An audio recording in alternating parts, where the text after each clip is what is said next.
Yeah. Good evening. Welcome to the, November 28th Chelmsford Conservation Commission meeting. My name is Carl Bischoff. I'm the chair of the Conservation Commission. We have a pretty busy agenda tonight. Hopefully not too bad, but we have quite a bit on our plate, so let's get to it. The first thing we have is we always are open for anybody from the public who wants to bring up something that is not already on our agenda. If there's anyone here that has something they want to bring up, that's fine. I don't see anything or hear anything. Nothing on the Zoom, David, I presume? No. Okay. So the first discussion topic here is the Cranberry Bog Reservation Elm Street parking area. This site is quite a popular site. I've been there a lot this year. The lot is often close to full or even full. We as a commission visited last, I think it was December. We did a walk through there looking at the dam and the parking area. And so we've had a discussion about increasing the lot by 3 spaces. It's a fairly simple change. Would also include probably enlarging the handicap spot for more van ramp access. Right now, it's just a normal spot, so we could do that. This would allow, this would be done by just moving the boulders that are in the corner, adding a little bit more pack to the ground, and that's pretty much all that would be done. The work, David and I confirmed it's outside the 100-foot buffer zone. The DPW has reviewed the site, and we could also do some, talking to some of the residents, that there are still people parking out on the street and parking along the fence and in front of the fire gate. And so we can work with the DPW to get more no parking signs, and also probably, I'm not 100% sure of this, but put some boulders out on the street, right on the shoulder, that would make it very difficult to park out on the street. It's a very tight corner, and when you come out of there, the visibility is not great. It's on a curve. It's a bit of a blind corner. And so it's really not good to have any cars parked alongside there. So I know we have some of the neighbors here, so I'd like to get comments from the commission. If you have comments, it's not a hearing, but if you guys have any thoughts or any discussion, then we can. I'm guessing we have some neighbors that want to talk and say a couple of words, but let's hear what the commission has to say. Any comments? Any thoughts, John? I'm in favor for it as far as, safety. Rather have them parking in the parking lot than on the street. Putting boulders out on the street. There's already a couple small ones. I'm not a big fan of boulders. Yeah. Okay. Safety is important. I've been driving that stretch of road lately as it's getting dark after walking around in the Cranberry Bog, and that road is safety is a concern, especially as it's getting dark. So whatever we can do to make it, Okay. keep it safe is good. Yeah. Bill? The spots you're talking about adding, it would be near the fire gate down Yes. that end of it? Yes. In by the That fire gate. corner right there? Yep.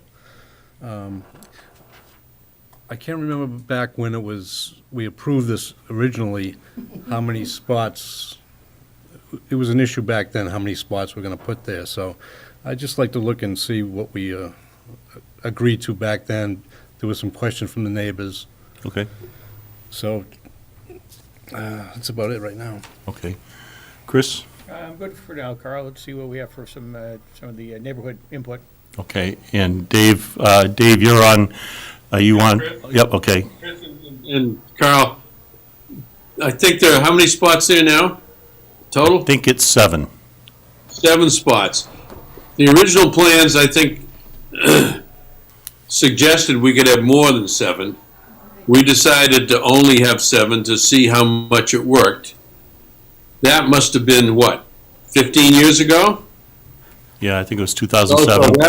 that was the right number of spots for the last 15 years, and somebody said it earlier, absolutely correct. Prior to there being a parking lot, people were parking on Elm Street, and it was a real problem. since the parking lot was built, there have been a couple of occasions where the parking lot was overfilled, primarily from kids parking there and partying.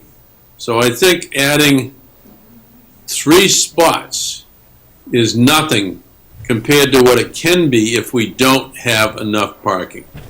It's one of the few reservations we have that gets a lot of use, and that's to everybody's benefit.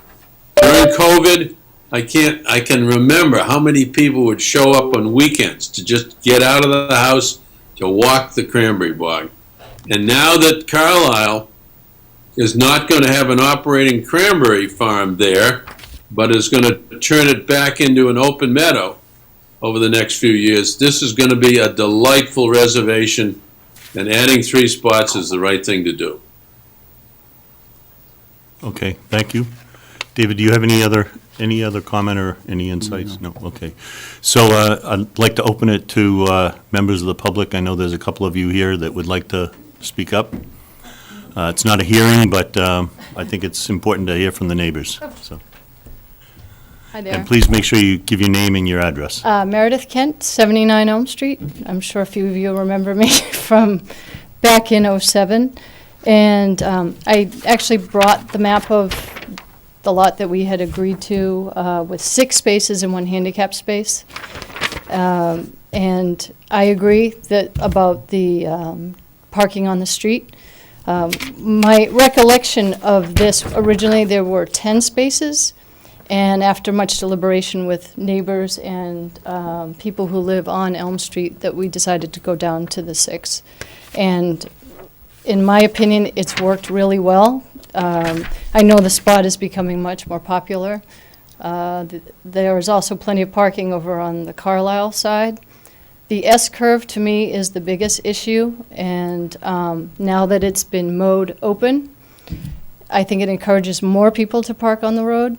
So I think as much as people don't like boulders, I think they are the only way to stop. The email that I received from you had said, to help mitigate on-street parking and get more people in the parking lot, which I don't have a problem with at all. I have a few questions on the setup and the plan, because I think most of the neighbors and abutters don't really know what the plan is. And if there was something that we could put together and they could see, I think that would be a better way to go, at least not to push it through immediately until they have a chance to see it. Well, it's pretty simple. I understand. I understand. The boulders that are there would get pushed back. Yep. And there's 3 stakes outlining that. I did see those today, and I had a question because of the fire gate sticking further in. How are the people who park inside there, how are they going to be able to back out and turn around? That's a good question. Yeah. So that's kind of a DPW, how they would I mean, would they move organize the fire gate back a few feet, or? No, we're not planning to move the fire gate. Okay. Yeah. All right. I also think that the signage is a really big thing, especially in front of the fire gate, because no matter what, even if the lot's not full, people like to just park right there and go. You see that a lot? I do, almost daily. Wow. Yeah. But the S-curve the S-curve and in front of my house where they have cleared off really needs to be addressed. I Yep. think that's the biggest issue for me Okay. right now. The other thing about the Cranberry Bog parking lot, I think no matter what you do, you make more spaces, more people are going to come. So, There's some truth to that, yes. yeah, I yeah. get that. You build it, they will come. Yep. And there is an impact on the neighborhood that people are worried about, especially walkers and bikers. So I hope you take that in consideration. Okay, All right? That's it. thanks. Yep. Thanks. Anyone else?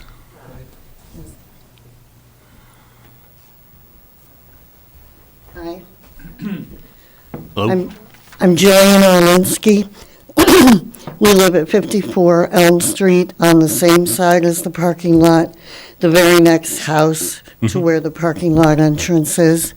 We've lived in the house for over 29 and a half years, so we've seen a lot go on back there, and by and large, the parking lot has been an improvement. we're very happy the way it turned out from when we discussed it back in 2007. One of our issues is we've actually had an accident pulling out of our driveway, even when we're very careful, because cars do come around very quickly. If there were boulders put in, I don't know how far they would go, and I do understand that that would restrict cars from parking on the street. It would need to be maintained so that the brush doesn't get so high that we actually can't see when we pull out. And then, of course, because our driveway is difficult pulling out of, if the traffic increases because of popularity at the location, that makes it even more difficult for us. Just to echo a couple things that Meredith got into, I too have seen people parking in front of the fire gate. I have personally spoken to them and said, you know, that this is a serious fire hazard. If they're walking their pet into the woods and a fire happens and the fire truck can't get in time, my house could burn down. And it's a real worry for me during the dry periods when people do that. So I would be totally in favor of improving the signage and maybe even having officials come out now and then and actually somehow address it, even leave a note, official note on their window if they're not going to give them a ticket. I'm not trying to get them into giving tickets, but some way to make a message that that's not okay that they park there. I didn't see the stakes today. I didn't realize there would be stakes to go look at. But I also had the thought about the backing out. If they're parked close to the gate, they can't maneuver around and turn around. So there's not a lot of room to back up. So I think those are my main thoughts. Great. Thank you. Thank you very much. Hi, Ivan Orlinsky, Jillian's husband, 54 Elm Street, Chelmsford, Mass. Yeah, I think great minds think alike.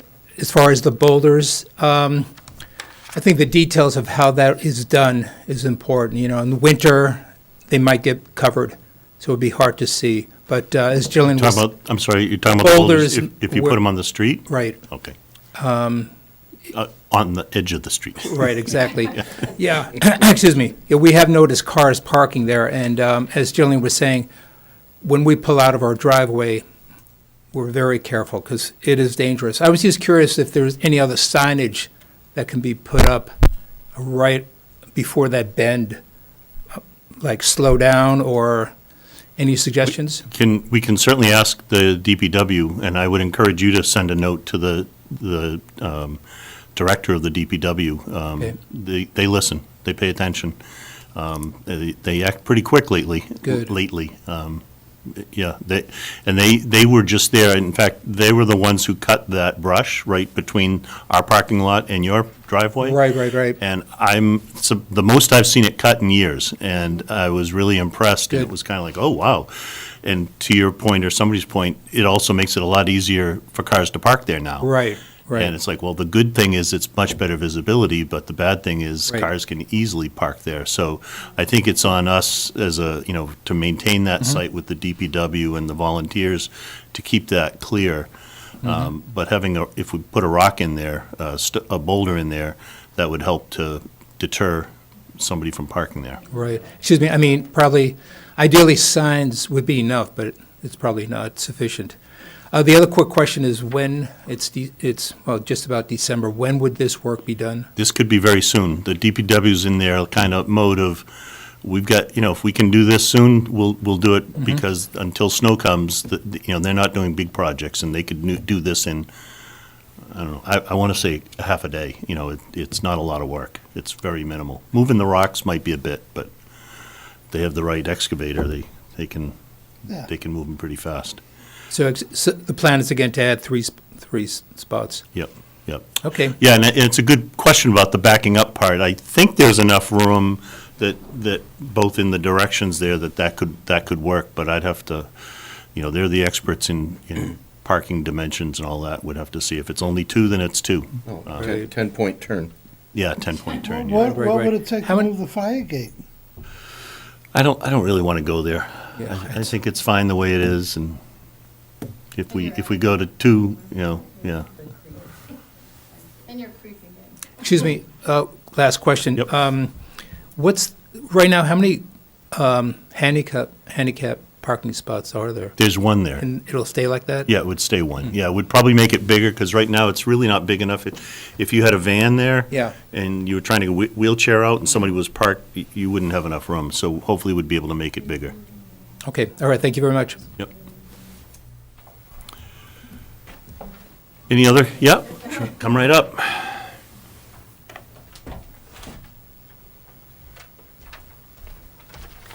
My name is Monica Kent, and I live at 72 High Street, but my husband and I, speak for Alan as well, own the property across the street on Elm Street. And so what I want to share with you is that when the parking lot went in, there was, we were told that it would remain very small and that there would only be the certain number of parking spaces that you have now. And that's fine. It's worked. People have used it. There's ample parking in Carlisle. And Elm Street is a dangerous street to park on the street. It really is. What we're interested in, as well as Meredith, is safety. I just want it on record that we still object to enlarging it, and that my worry is that when I listen to Dave's enthusiasm about, oh yes, we should have more parking there, that once you make a change, then you're open to other changes. So I'm happy to hear that you're not interested in moving the fire gate and enlarging it any larger. I am concerned about the wetlands there. That's all that I really want to say, is that we hope that you will use your intelligence and common sense to keep it small and keep it the way it's been. It's worked. Okay, thank you. Any other comments? Anyone else? Okay. Anybody online, David? I'm not seeing any hands. Okay, all right. So, thank you, Dave. So, I think it's a good thing. I hear everything that I'm hearing here. I think adding 2 to 3 spots, I mean, if they can only fit in 2 more, I think it's fewer times that you see cars either coming to the site and ending up on the street or parking illegally. So I still think the addition of a couple of spots, 3 spots, if that works, is a good thing to do. That's my thought, and I don't know what I liked the comments I heard. They were all good comments. I think, for Comments. me, the biggest issue is the safety issue with people parking on the street. So I think we really need to address that, especially with them cutting the brush it down. I think we need to put rocks out there regardless whether we enlarge it or don't enlarge it. And because that, to me, is from what I'm hearing, that's the biggest concern, is safety. Mhm. So let's keep them off the street and see how many spots you can put in there, if you can put 2 or 3. Okay. With the gate, with the gate staying where it is. Any other comment? Carl, yeah, I'm okay with a couple spaces being added there. I think it keeps, it's going to minimize the risk of people parking on the street, so I think it's better from safety, but I think it's probably an multi-pronged approach. I mean, I think we want to, provide maybe a couple spaces where people could park in the lot, but then take some action out on the road, and maybe it's signs with DPW putting some slow down signs out there, because it is a dangerous stretch of road, but maybe some signs, and then, again, we don't want people parking on that street out there, because it's going to be really problematic when that happens. Yeah. I think that's the big concern I heard. Any other comments? Carl, Mr. Orchard has his hands right. Okay. Is he unmuted? Yes. Mr. Orchard?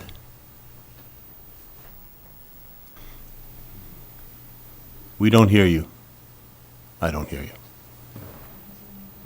you.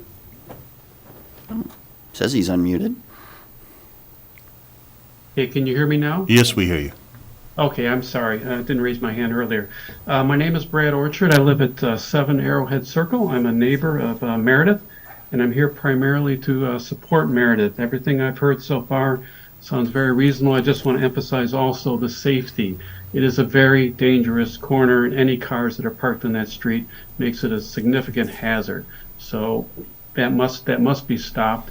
But otherwise, I'm supporting Meredith, and everything she said, I'm in agreement with that. So I just wanted to add that extra vote of affirmation. So thank you. Thank you very much. I think. Carl, this is Dave. Yep. Yes, Can I Dave. ask the individuals who have addressed the commission in the last 4 or 5 years, what's the maximum number of cars you've ever seen parked on Elm Street? When I walk there, I've seen at most probably 3 or 4 cars. Thank you. On the street. On the street. On the street. On the 3 street. or 4. Wow, okay. Yeah, does anyone else have a similar number, a different? We saw nodding of 2 or 3, yeah, Maybe 2 Okay, or 3, and thank you. Maybe once or twice a year, yeah, yeah. not often. It's not often, yeah. Which is why I think this will pretty much take that away, but I still like the idea of putting, I know you don't love the idea of the If you rock put up. the boulders there, put them in a row. Yes. Don't Yeah. put one every 10 feet. Yeah. Put a nice row. You're gonna have a hard time mowing after you put them boulders in. Weed whacker. Yeah. No, the town's weed whacker's No, $100,000. I've done it, I've weed whacked It's a up there. $100,000 John Deere that cuts that brush, okay? I've done it. But they're gonna have a hard time around the boulders, so We have build a another, hedgerow. yeah, come on back up, yeah. But we do need to move on pretty quick Okay, here. I'm Yeah. sorry. Yeah. I just wanted to address the signage issue, that there are already on both ends, the DPW, when we put the lot in, says blind driveway coming from both directions Oh. for that area, and a speed limit sign is already there. I think the biggest sign we need is the fire gate and the no parking on the left side when you go in the lot. On the gates, Yep. yeah. Yep. On the fence. On the fence, yep. Yeah, there's I only just- one, I and just there wanted- should be 3 there, Yeah, I think. just want to say there were already signs up on the road Okay. for that. Okay. Sometimes adding a different sign Absolute- changes I'm behavior not- too. Yeah. Absolutely, I agree. Yeah, All right, okay, thank you. thank you. The morning of our walk, Yeah. there was a car that pulled straight in, right in front of the gate, Yes. and got out and walked the dogs, Yeah, okay, okay? okay, yeah, so, So we were all there. Yeah. We saw it. okay. She did put a bowl of water out for the dogs coming down. It wasn't all bad. It wasn't all bad. It wasn't all bad, but we were there. We saw it, yeah. So, sidewalk. I guess I'm looking for a vote, I think, on this. If we have a motion to, what I think we're talking about doing is increase the parking lot as described by 3 spots, depending on what the DPW can make work, but let's say 3, to add more signage in the lot, and to put some boulders on the street to preclude parking out on the street. I think those are the 3 major things. And as part of that assessment by DPW, make sure there's enough room for the handicap Yeah. to be functional. Yeah. Yep. So I guess I'm looking for a motion in that. Carl, can we get a price on what this is gonna cost the town? It's not really any cost, Dave. When I saw Joe Erickson, he said, we'll do it next week. Yeah, just make sure you don't see a cost transfer from No, somewhere to DPW. yeah. Yes. I know you I want to move. I so move, Mr. Chair. I know Okay. you want to move on, but one small thing I've been hearing is, why not a no parking sign or 2 right on the street? We can ask the select board to do that, but that's something the select board has to pass. You can make a request to the select board for that. Okay, all right, Yeah, thanks. yeah, we can't authorize that. That's a select board authorization on a public street, yeah. So I hear a motion from Dave. Do I hear a second from Peter? All in favor? Aye. Dave, did I hear you say aye? Yes, you did. Thank you, okay. The motion passes, so we'll work with DPW on that, and I appreciate all your input tonight. Thank you very much. Thanks for coming out. Thanks. Okay. And I think I saw Chris. So let's get an update from our planning board liaison. Hello, Chris. Hi, guys. How are you? Good. Not much of an update tonight. The last meeting we had was at the same time you guys had your last meeting. And the focus of that meeting was the MBTA zoning. We didn't take any other business that night. And our next meeting isn't until December 13th. I'm not sure what's on the agenda, but I believe it's some of the discussions related to probably Brick Kiln and maybe the Hilder Street. I'm not sure, but we don't have that agenda out yet, so I'm not sure what we're going to be discussing on the 13th. Okay. That's fine. That's good. Yeah, we have our next meeting the night before on the 12th. Yeah. Okay. Okay. That's fine, Chris. Thanks very much. Do we have any questions for Chris? I don't think. Okay. So regulatory hearings, notice of intent, this is continued from October 10th. Town of Chelmsford, 48 Central Square. Trevor Collins representing the applicant, DPW, and this they've requested a continuance to December 12th, but David, you and I spoke, we think it's more likely to be into January. Yes, yes. I have received some comments back from DEP that I think it's going to take some time to formulate a response to and then get a response back from DEP. So I think continuing it to January 9th makes more sense. Okay, any other commentary on that? Okay. All right, take a motion to continue to January 9th. I move, Mr. Chairman, that we continue this hearing until January 9th. So moved by Chris, do I have a Second. second by Bill? All in favor, say aye. Aye. Dave McLaughlin? I hear Dave McLaughlin say aye, thank you. I'm just calling you out, Dave, because I think we have to when you're on Zoom, so. Okay, thank you very much. Next one.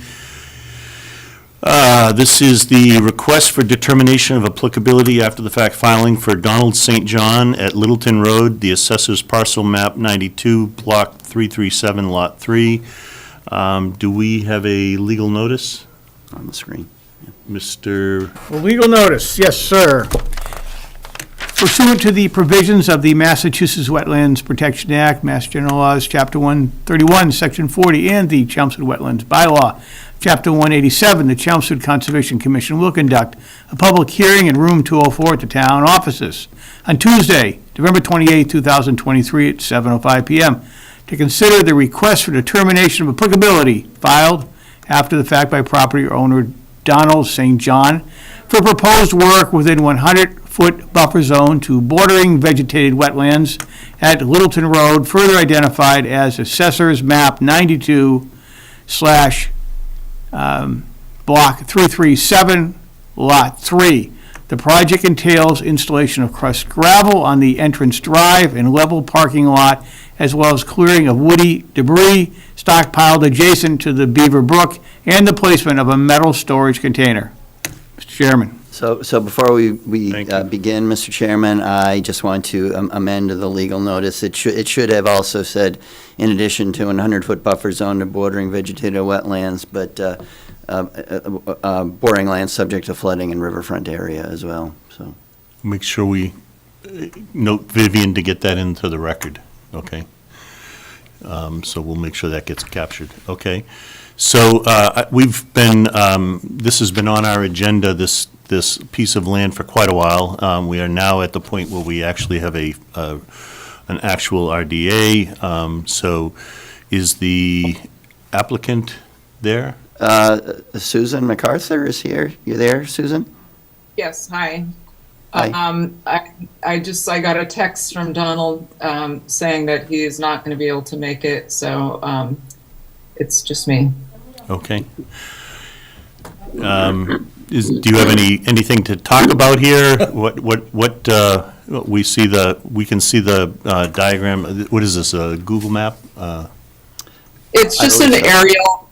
It's an aerial with the approximate buffers on it.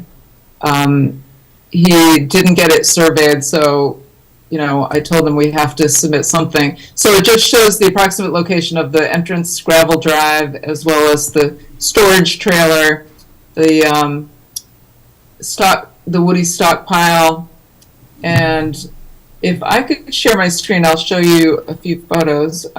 You should be able to do that, Susan. Okay. Thank you.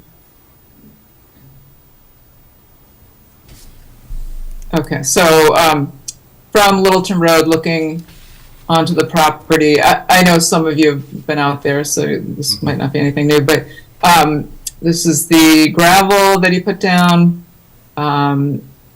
Was the entrance already there, Susan? I thought he made that entrance by excavating out, I think it was there, but I mean, I only came on the scene after everything was already done, so I don't know. I don't think the entrance was ever there. No. This is Dave McLaughlin. Okay. And then this is the area that, looking toward the river, and there's a little fringe of BBW here looking from the area that he put some gravel down. Here's a vernal pool, which is also on the property. There are a few vernal pools. There's another one. So here's a view of some of the crushed stone that he put down and the storage trailer. And then, as you can see off to the side, the debris, woody debris stored there. And he's since put some grass seed down, so it's kind of grassed in. He has moved the trailer outside of the locally regulated buffer zone, so it's a little bit further over than where it's shown here. And then he's also, since this filing, he's taken the woody debris pile down a little bit, so there's not much stacked there anymore. And as you can see, this is grass is growing in through the gravel, and yeah, that's it. Okay, David, do you have any commentary? Yeah, just a couple of things. I think this is approvable as a negative determination with conditions, which I'll mention what my suggestion for that.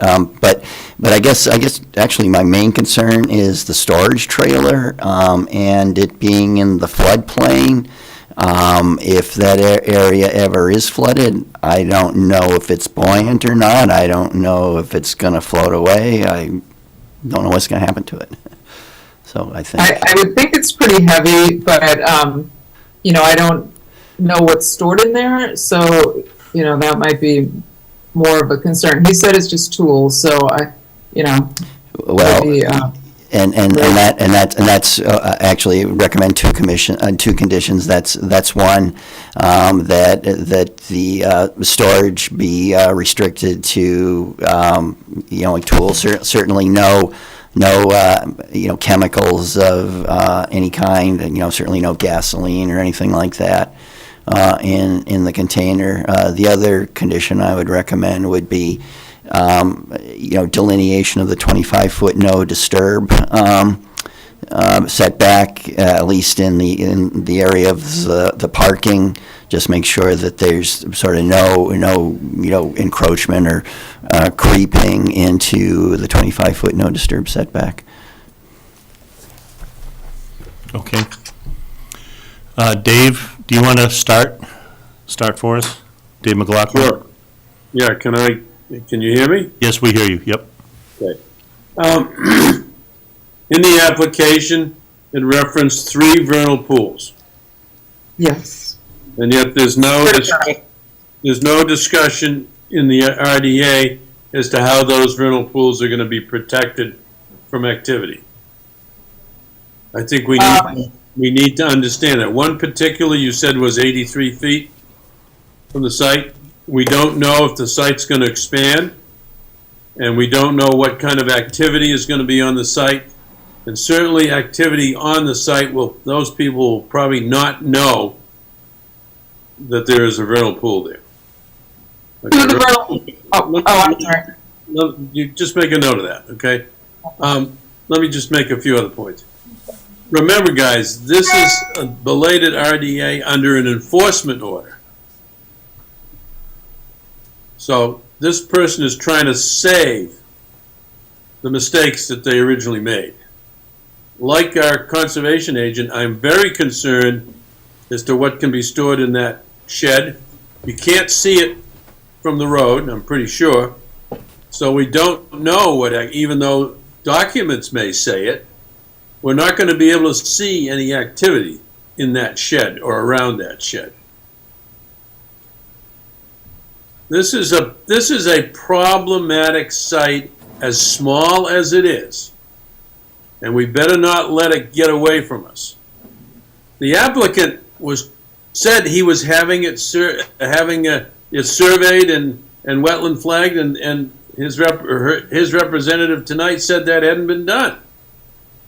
It's been flagged, but not surveyed. And was that Dave Kuntz? Did we require that it be surveyed? I did ask that it be surveyed. It was my understanding. I think it was a request that was made quite a while back. Yeah. And part of the reason for the delay and the continuance was because various people were sick or various people couldn't be hired. If that's a requirement for this application, I think I need to insist on it until I approve anything. That's all I had, Carl. Okay, thanks. Chris? Well, yeah, the storage trail is certainly a concern. And so, yeah, I certainly would need to feel a lot more, I really don't feel comfortable with the trailer there. And again, I know we could put some conditions around what could be put in there and not put in there, but again, it's sitting there. It's not like we're gonna have our agent going out there like every couple of months to inspect the thing, and he couldn't really inspect what's going on there. So it's a concern. The trail is still a concern in my mind.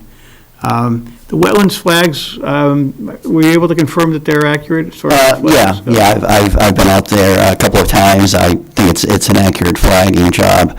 I guess the only comment that I can offer on that is because I think consistency is important.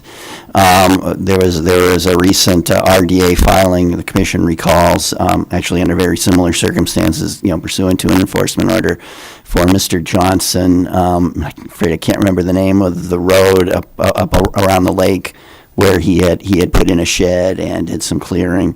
He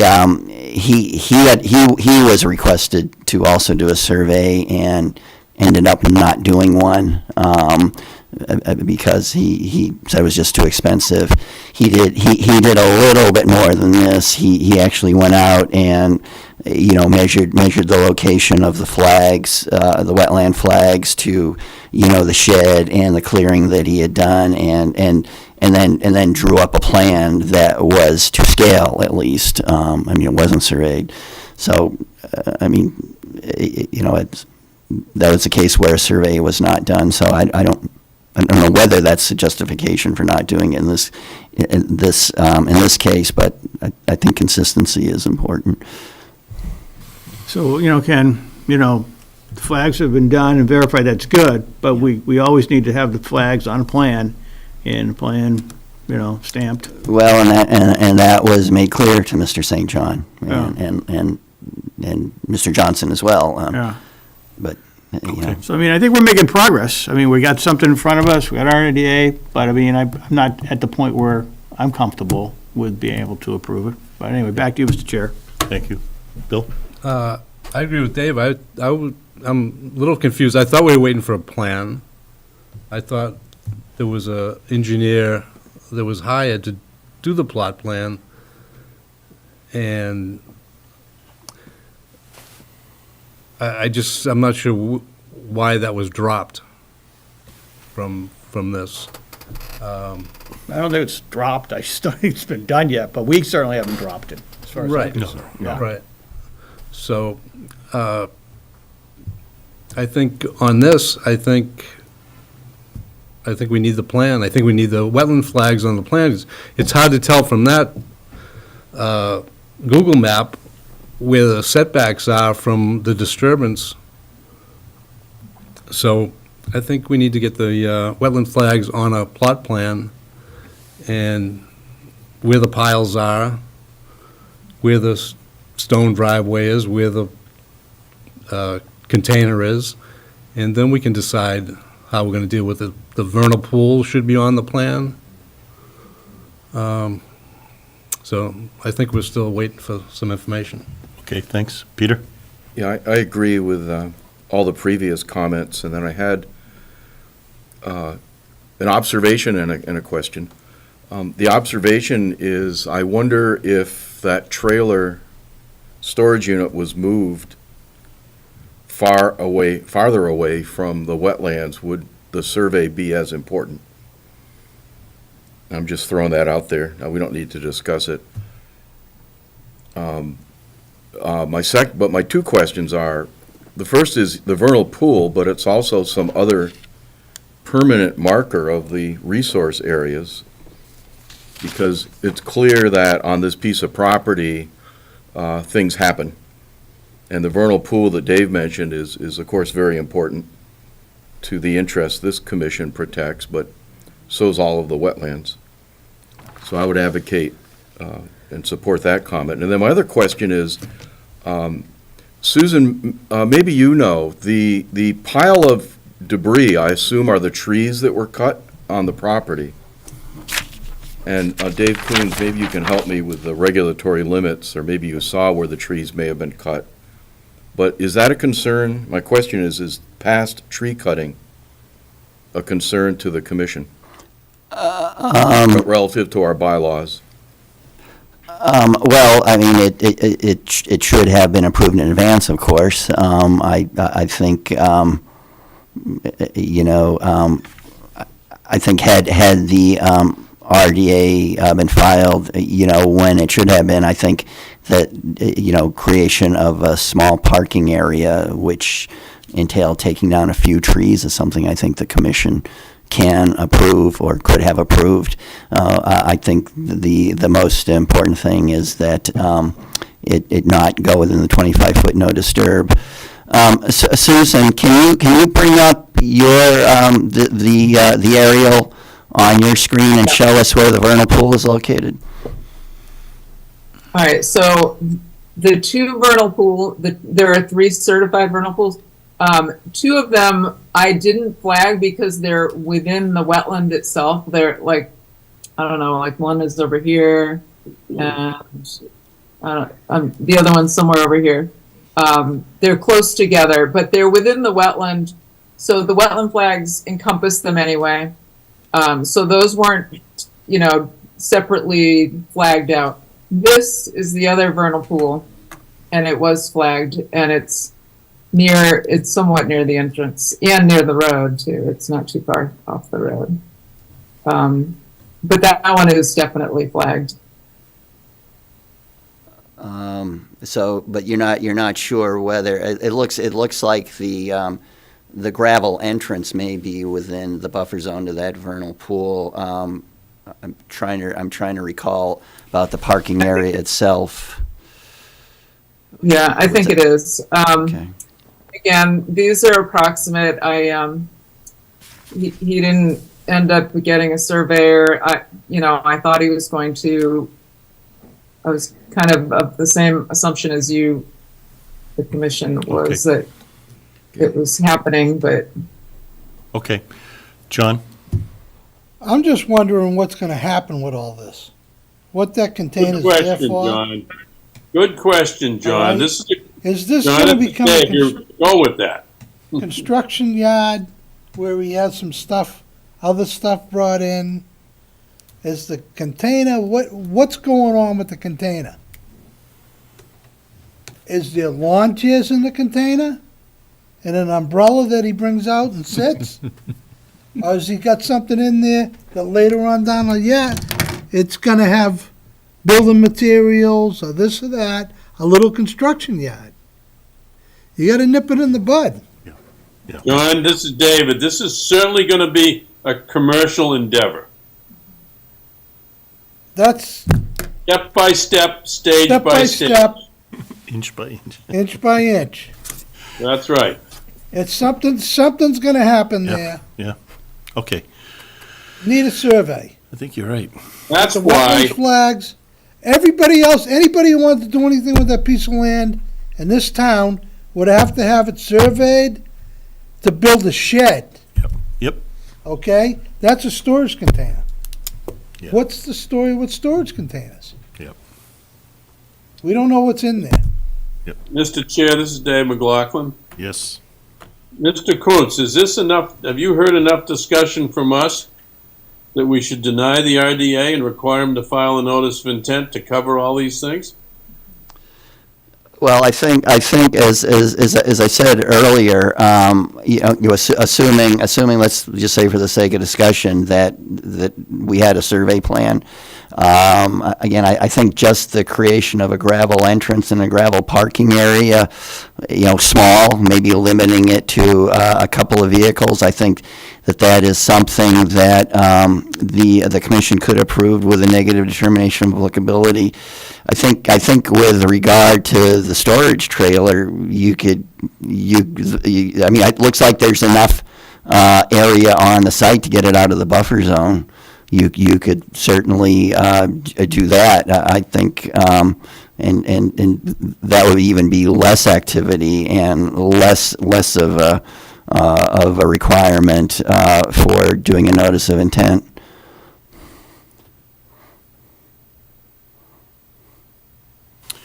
Did that answer your question, Dave? Yeah, he said no. He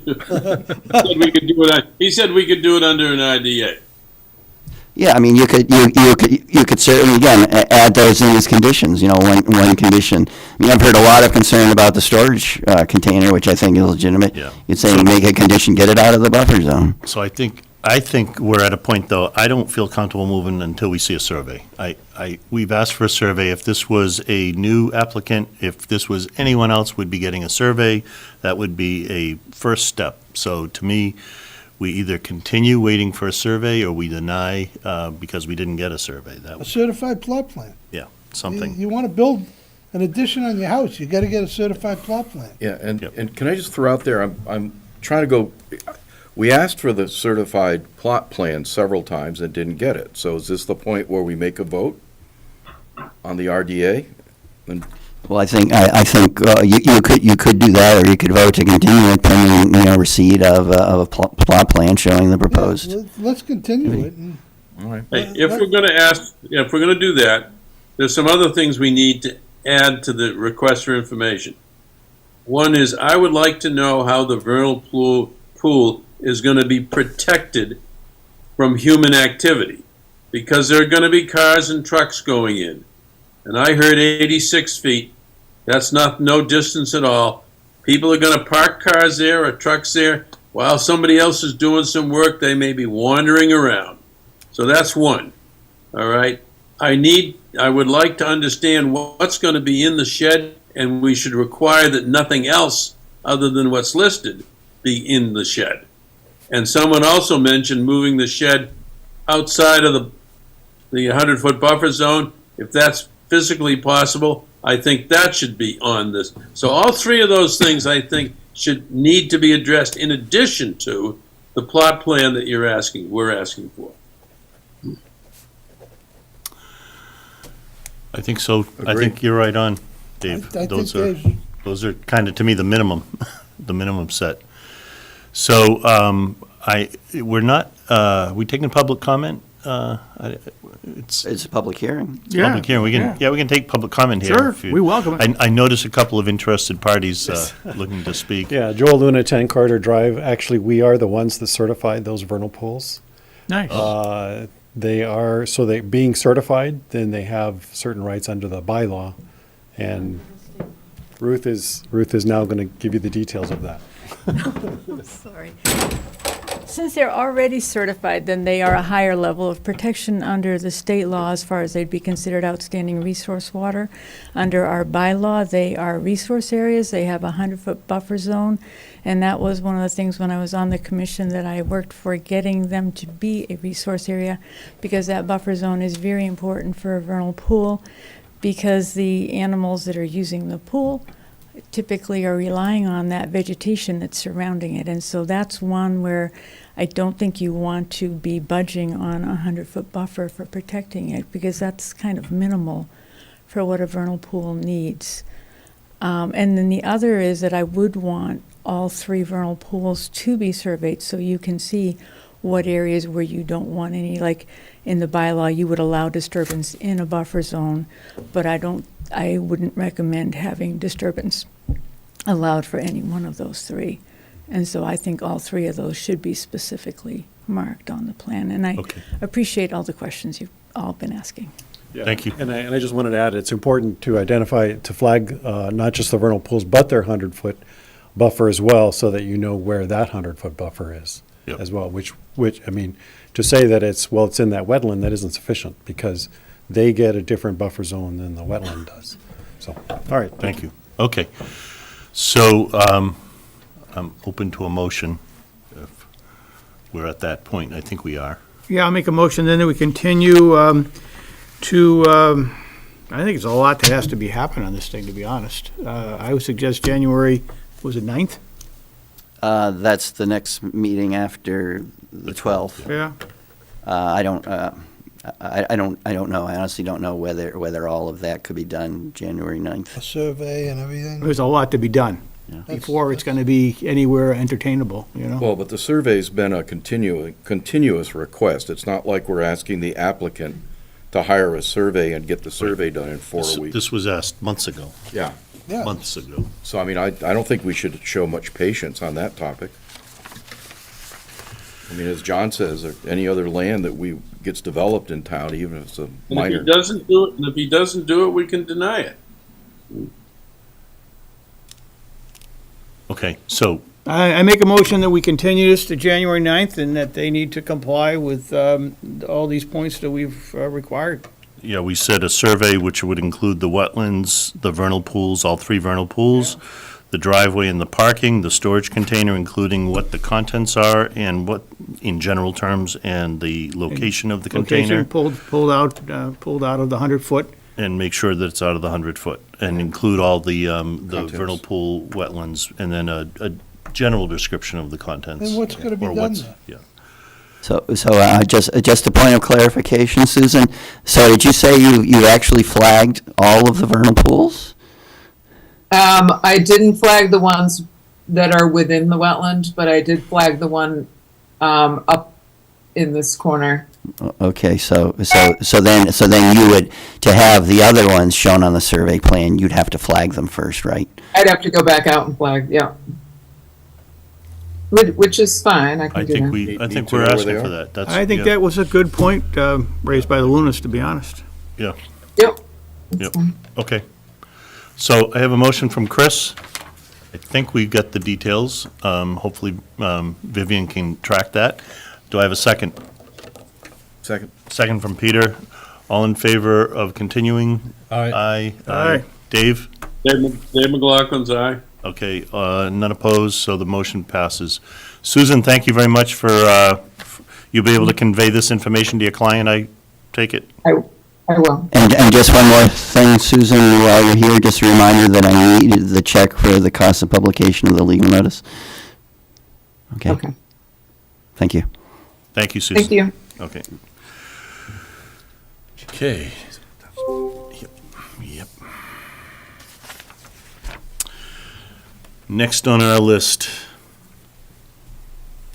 93 Brick Kiln Road, Richard Kirby, LEC Environmental Consultants, representing the applicant. We're going to talk about the peer reviewer's report on stormwater compliance, and we will also discuss the idea of sending a memo to the planning board requesting the planning board to reduce the size of the full build-out parking area for the benefit of the proposed turtle area.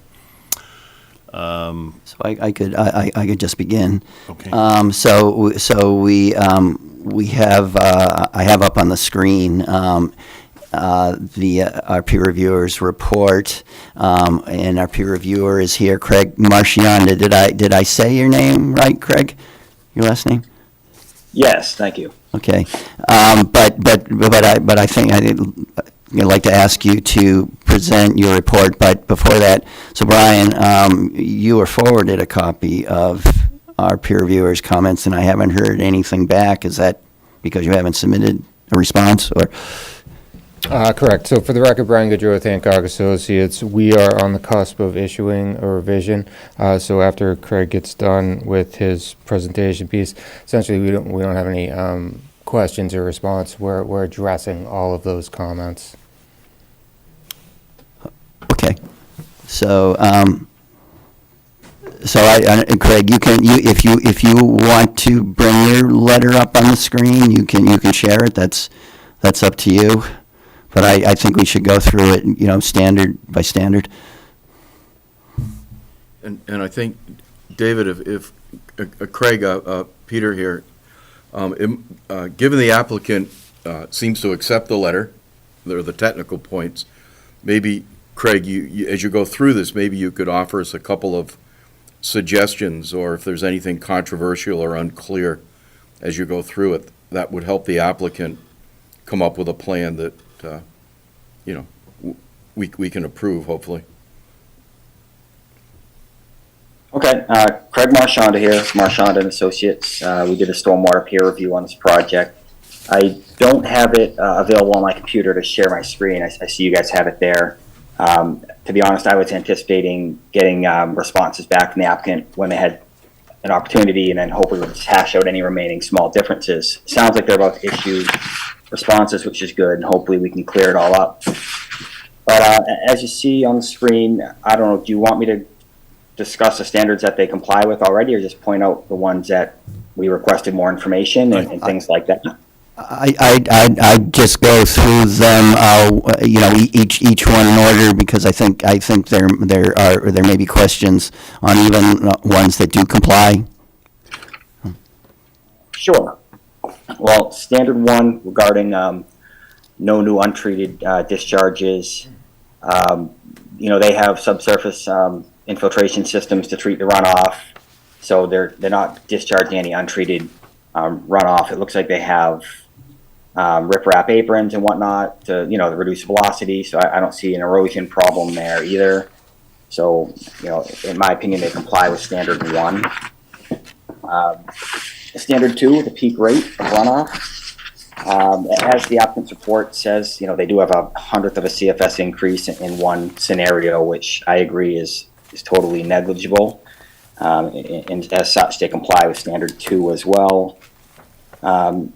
Standard three, about the annual recharge rate. We had a couple of small, clarifications, questions we think should be addressed on PUIS 2 and PUIS 5 systems. It looks like they use the Rawls rate for sand, but the nearest test pits indicated a loamy sand. We don't anticipate that really changing the end results anyhow. What we do recommend the calculations be updated just to confirm that changing the Rawls rate to a loamy sand does not cause any issue or lack of compliance. Standard three regarding the TSS removal. This comes up a lot, so it seems like I have more comments here than we really do, to be honest with you. Requires 44% TSS to be removed prior to discharge to the infiltration system, given our rapid infiltration rate and our zone 2 presence.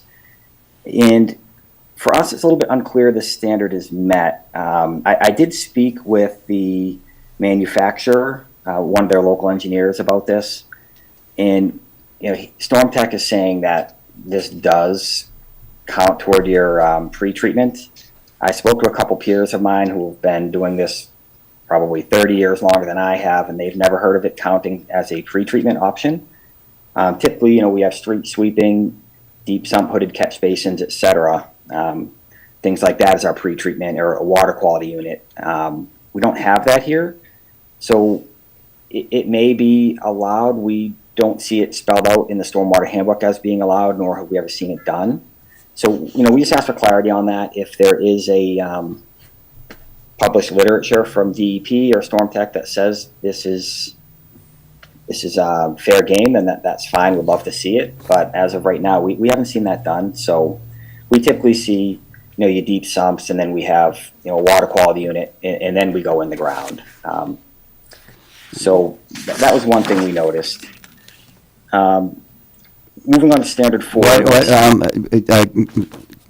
why don't, Brian, could you give a response here? So I understand that there is unclarity, or it's not clear that the isolated row is considered a pre-treatment practice. From our perspective, all of the stormwater that hits the infiltration system has to pass through the isolated row, especially the first flush or the water quality volume, which is that 1 inch. That's what it's designed to kind of capture and filter before the stormwater then goes into the surrounding soil and aggregate. So we think it checks the box. However, we are going to be proposing in our revised plans water quality inlets on the systems. Okay. Thank you, Brian. Mm-hmm. So please proceed, Craig. Sure, absolutely. So standard 4, the 80% TSS removal. In this case, they're indicating they have 85% TSS removal, which, as we know, meets the state standard. However, the local regulations call for 90% TSS removal. And it's similarly, Craig, hold on. Yeah, so the water quality inlet will raise the TSS to above that 90% local regulation. And the local regulation also spells out a water quality volume that can accomplish the same task, which we also provide. So we're going to be hitting it on 2 ends. Hey, Carl, this is David. Yes, Dave.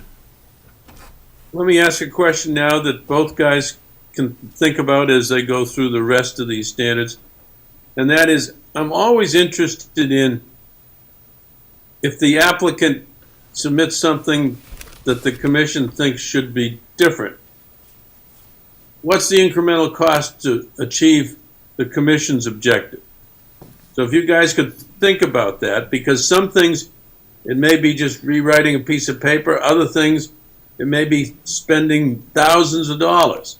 I'd like to understand, not that cost impacts me in how we meet conservation standards, but it could be a big number or it could be a no-brainer, in which case we just move on with it.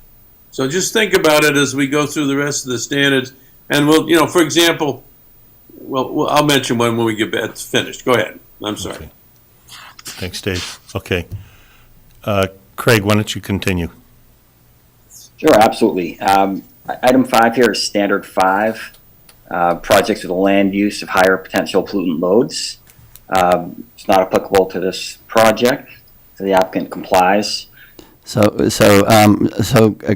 that in the stormwater report prepared by the applicant, so that actually is a LUPL, so there seems to be some confusion there. Scrivener's error, it'll be updated. So Scrivener's error in the stormwater report? Correct. Okay. What does define a LUPL site for this type of property? Well, I think it's the use, which this is a warehouse. Yeah, so LUPL's defined by use, activity, or vehicle trips. So things like shopping plazas that have thousands of trips per day. So there are very specific thresholds that are spelled out within the handbook. But was it nevertheless, is it designed to as if it were a LUPL? I mean, are the standard signs? Because we are within that zone too, and we have to hit the 44% TSS. We have to meet that higher standard for stormwater management, regardless. I guess that's where I was going. Yeah. Okay, proceed, please. Sure. Standard 6, we touched upon earlier. As I mentioned, a lot of these comments regarding TSS removal kind of touch a few different standards here. We do discharge to a zone 2. I do think the applicant did what they could to set everything back as far as they could, although I heard you mention earlier there's some possibility of shrinking the parking lot, so that may change this response somewhat. But again, with the water quality unit, the applicant said they'll be adding a water quality unit, so this comment will likely go away. Standard 7, redevelopment projects. This project is a new development, so standard 7 is not applicable, and the applicant's striving to meet all the standards anyways. Standard 8, econ. A couple small things here, very minor. I suggested adding inlet protection to some of the existing manholes that were nearby the construction entrance. Not a big deal. I also suggested extending the erosion control they show a little bit further around the temporary stockpile on the erosion control plan. A little bit further to the east on the northern end of the stockpile. It looks like there is potential for some transport in that direction. So extending that econ a little bit should handle that. Any comment Standard on that, 9. Brian? Revised plans will reflect those comments. Okay, continue, please. Perfect. Standard 9, operation and maintenance plan. The applicant provided one as part of the stormwater plan, so they comply there. Standard 10, the illicit discharge statement. The applicant's stormwater report acknowledges that it will be signed and submitted prior to discharge taking place. As such, they comply with standard 10. Number 11 here. In addition to the 90% TSS removal in the local regulations, you guys also require a 60% total phosphorus removal. And I didn't see any calculations or statements regarding phosphorus removal, so we were seeking additional information on that. So we'll be updating the report to provide those calculations. That doesn't require any additional treatment from what we've already provided. Thank you. Perfect. Number 12 here, although I don't really anticipate a problem, I didn't see any mention of pipe, flow velocities. We requested additional information be provided just to minimize erosion. They do seem to have adequately sized riprap aprons and whatnot, and none of the pipes appear to be steep, so I don't expect a problem there, but again, part of the local regulations does require the velocities to be between 2 and 10 feet per second. Mm-hmm. So just looking for more information on that. So we'll provide those. Sounds good. 13, chamber system details. They do indicate an optional inspection port. I didn't see any in plan view being proposed. Although they may not be required, we always like to see them. So our suggestion would be to add an inspection port in each system, just to, inspect the system, measure the sediment depth and whatnot. Yep, our intention is to include those, so we'll make sure they were specifically called out on the plan. All right, that sounds good. 14. The EPA notice of intent for the construction general permit. Let's see what we have here. It did say notice of intent should be submitted to the town. A copy of the SWIP should also be submitted. Of course, they kind of go hand in hand, but I assume that was the intention anyways, but just wanted to identify that both should be submitted to the town. Yep, agreed. 15, the land disturbance permit. The applicant shall obtain a land disturbance permit before land disturbance, as they're disturbing enough land to reach the threshold. And I think they reference that on their, I thought I saw that somewhere. I think they are aware of it, but I had just wanted to draw attention to it. Yeah, I believe that's part of our planning board application. Perfect. 16, the stormwater report checklist. I didn't see the checklist as part of the stormwater report. I'm not sure if it was, inadvertently left out or whatnot, but that is supposed to be submitted per the local regulations. And it should be signed and stamped. Yep, Right. and we'll provide that with our updated plans and report. Okay, and lastly, 17, we took a quick look at the mounting analysis and just requested a little bit of additional information to verify a couple things like the saturated thickness and hydraulic conductivity. Although likely there's no problem there, we couldn't kind of double check it without some additional information. Yep, and we'll provide that. Okay. Thank you. Thank you, Craig. So Brian, if you could, I'm sure you're planning to do this anyway, but just to confirm, so you'll submit a response, a written response to our peer reviewers' comments, point by point, and then also revise the plans. Revised accordingly. plans, revised stormwater report, updated mounting analysis, checklist, and then you're correct, the point-by-point response. And we should have all that to you within a day or so. Okay. So any other questions from the commission? Anybody have anything? Peter, you have something you want to ask? Yeah, a couple of questions for our peer reviewer and for Brian. If I read the handbook correctly, it does call for 3 test pits in the vicinity of any infiltration. And I don't think we have that here, do we? Were there 3 test pits? So we've done extensive testing across the entirety of the site. Some of that testing does not fall within specific practices. The 3 test pits that you're referencing is specific to infiltration basins. These are proprietary, so they could be considered basins. They could be considered underground infiltration trenches, which have different requirements for test pit data. And then Craig's letter at the very end references confirmatory testing. So I guess my question to the commission would be, do you want us to conduct that confirmatory testing now or during the time of construction? Given the fact that we have all of the testing data available that has been done already, we're not anticipating any changes to the design. Now we're just checking boxes essentially. And in terms of the number, of confirmatory test pits, I can work with Craig at what he feels is appropriate. Some of the systems are very small, 4 or 5 chambers, maybe 20 feet long. It'd be hard pressed to put 3 test pits in a footprint that small. Right. Yeah, I mean, that was sort of my question, is that question of whether it's sand or loamy sand or some other material with a different infiltration rate. That was my first question.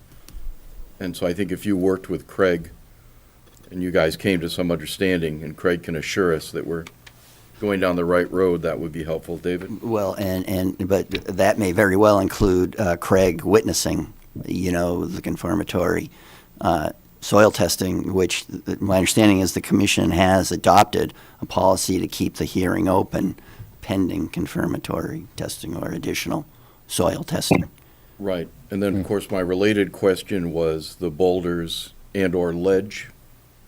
And how can, we're looking for a comfort level that the thing will work and you'll be able to put it in the location where you want to, because if you run into ledge or boulders, obviously you're not going to move it too much further away on this site.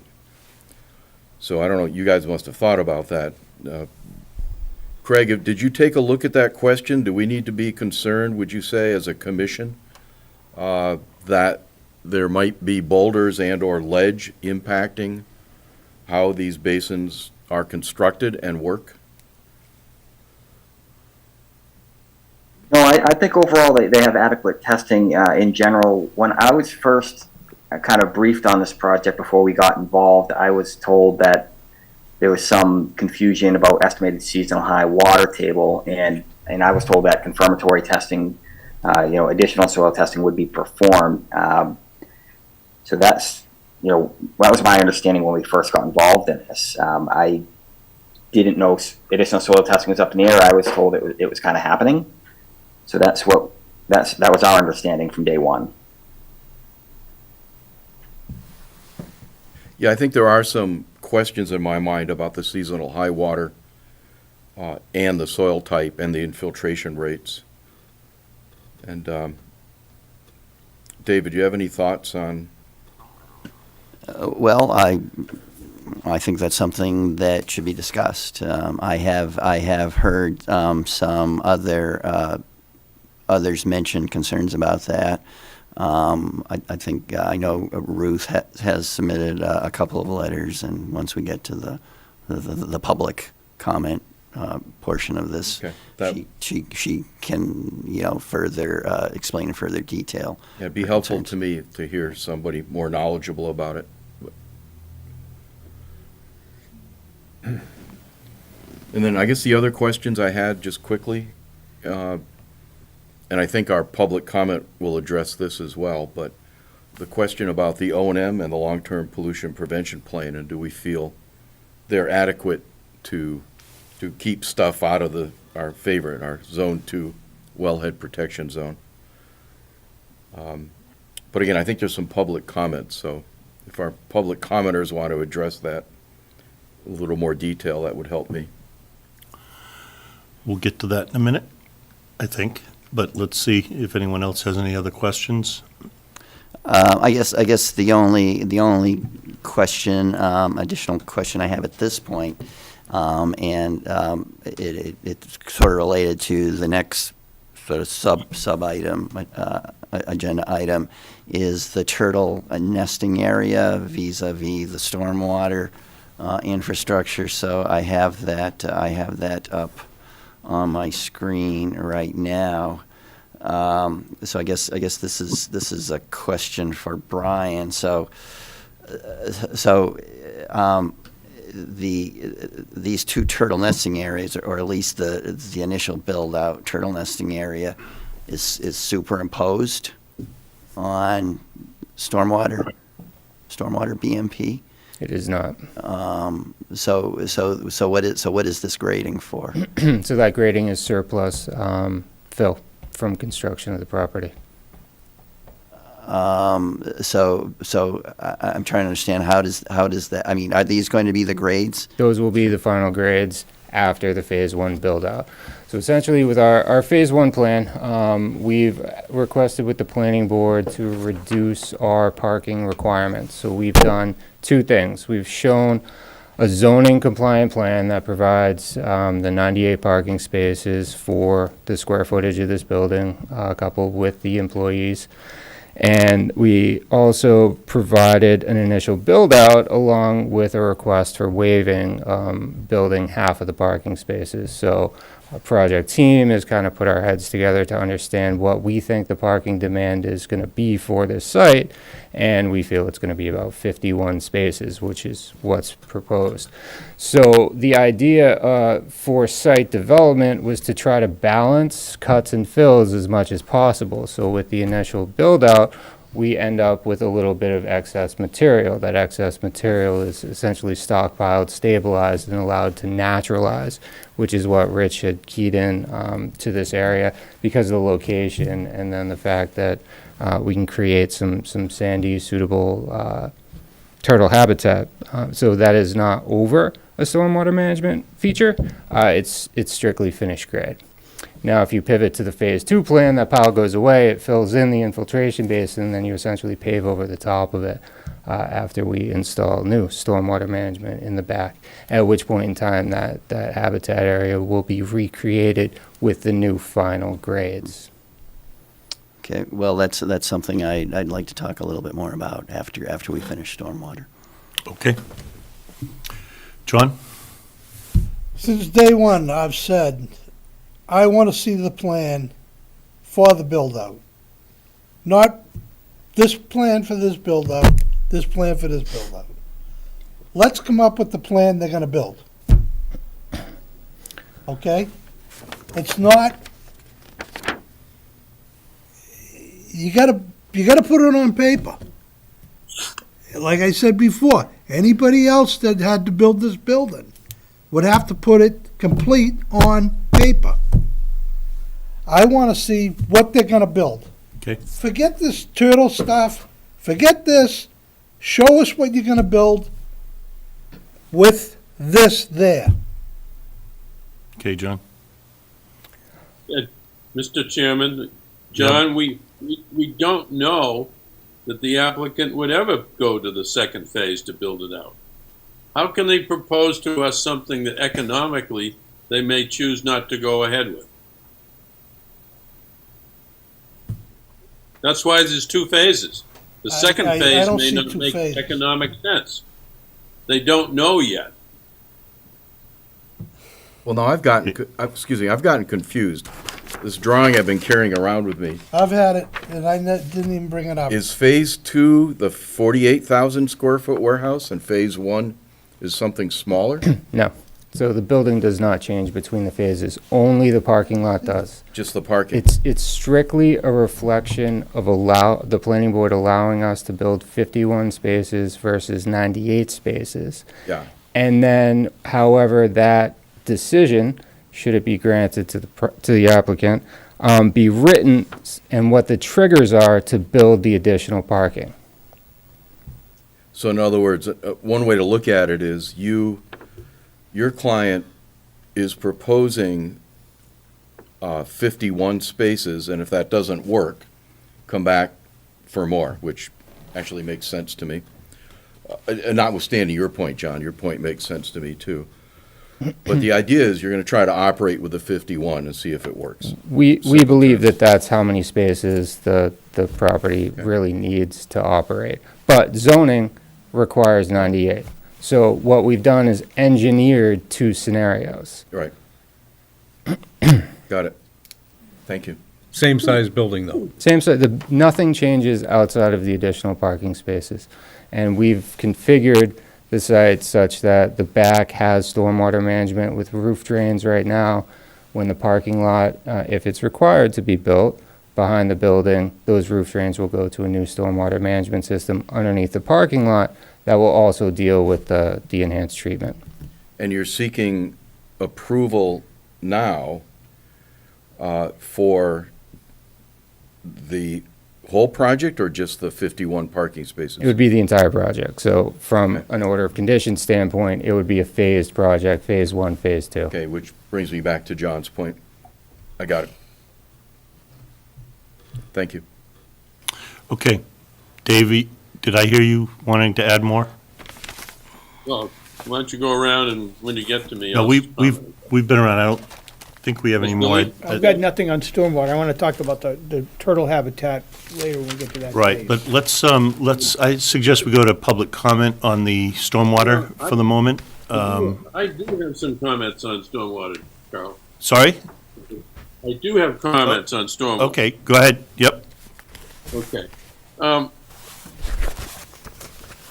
There are an awful lot of comments in the peer review report that was written for the Conservation Commission, which the applicant very cavalierly agreed to. My question is, why did it even have to go to that? Why didn't the applicant give the right answers to begin with? As opposed to making the peer review do all of that work, say, oh, you should have done X, Y, Z, and the applicant says, sure, I'll do X, Y, Z. I would think professionals would know how to do it right in the first place. That's just a general comment. I don't expect an answer. But I think it was a waste of that was a waste of some good money. In point number 2, I believe it refers to the calculation was off by 0.01 under a storm event. Is that right? 100-year. I think it was the 100-year. Yeah, it's not the calculation that was off. We're showing a marginal increase of 0.01 CFS within the 100-year event. Am I non-technical enough to know, but isn't 0.01 so negligible you can't measure it? Software can measure it. Yeah. Okay, that was just a general point. Has the water department seen our peer review, and has the water department said anything about the impact of this project on their requirements, or haven't we seen it yet? We don't, I think the planning board sees comments from them, but do we? But we ought to see what impact the water department thinks this project has on their operations, right? Well, I think you've been talking to the Water District, haven't you? Correct. So as a part of the planning board application, it was circled, the plan and calculations were circled to the various departments. The water department did render comments. Their comment about the project specifically had more to do with TSS treatment, which also Pierre had comments on that we're addressing. And also the fact that we fall within the groundwater protection zone, which is a Board of Health filing, and we're working with the Board of Health, which also corresponds with the water department to kind of facilitate that review, so it's ongoing. Where are you in that process, Ryan? But we With can- the Board of Health. So we will see that, right? We can certainly submit that to the commission. So as a part of the, David, to answer your question, David Kuntz, we had initial conference calls with Board of Health. We engaged a hydrogeologist after the Board of Health identified the two factors that they had a concern with, which were groundwater direction on the site, as well as any existing contamination of groundwater. So we have issued a scope of work for our consultant to install 5 groundwater monitoring wells to be able to determine the groundwater flow surrounding the site to see if there is an influence on the public water supply or not, as well as sample and send it off to a lab for analysis for specific constituents, TSS, VOCs, nitrogen, other nutrients, PFAS, things like that. Have you determined the location, the proposed locations of the monitoring wells? Yes, they are in that SOP. Are you going to show those on the revised plans you submit? Or can you No, show them? that's part of a separate kind of package. And again, if the commission would like us to submit that to you, we're happy to do so. Mr. Chairman, I have two more points, if I could. Go ahead, Dave.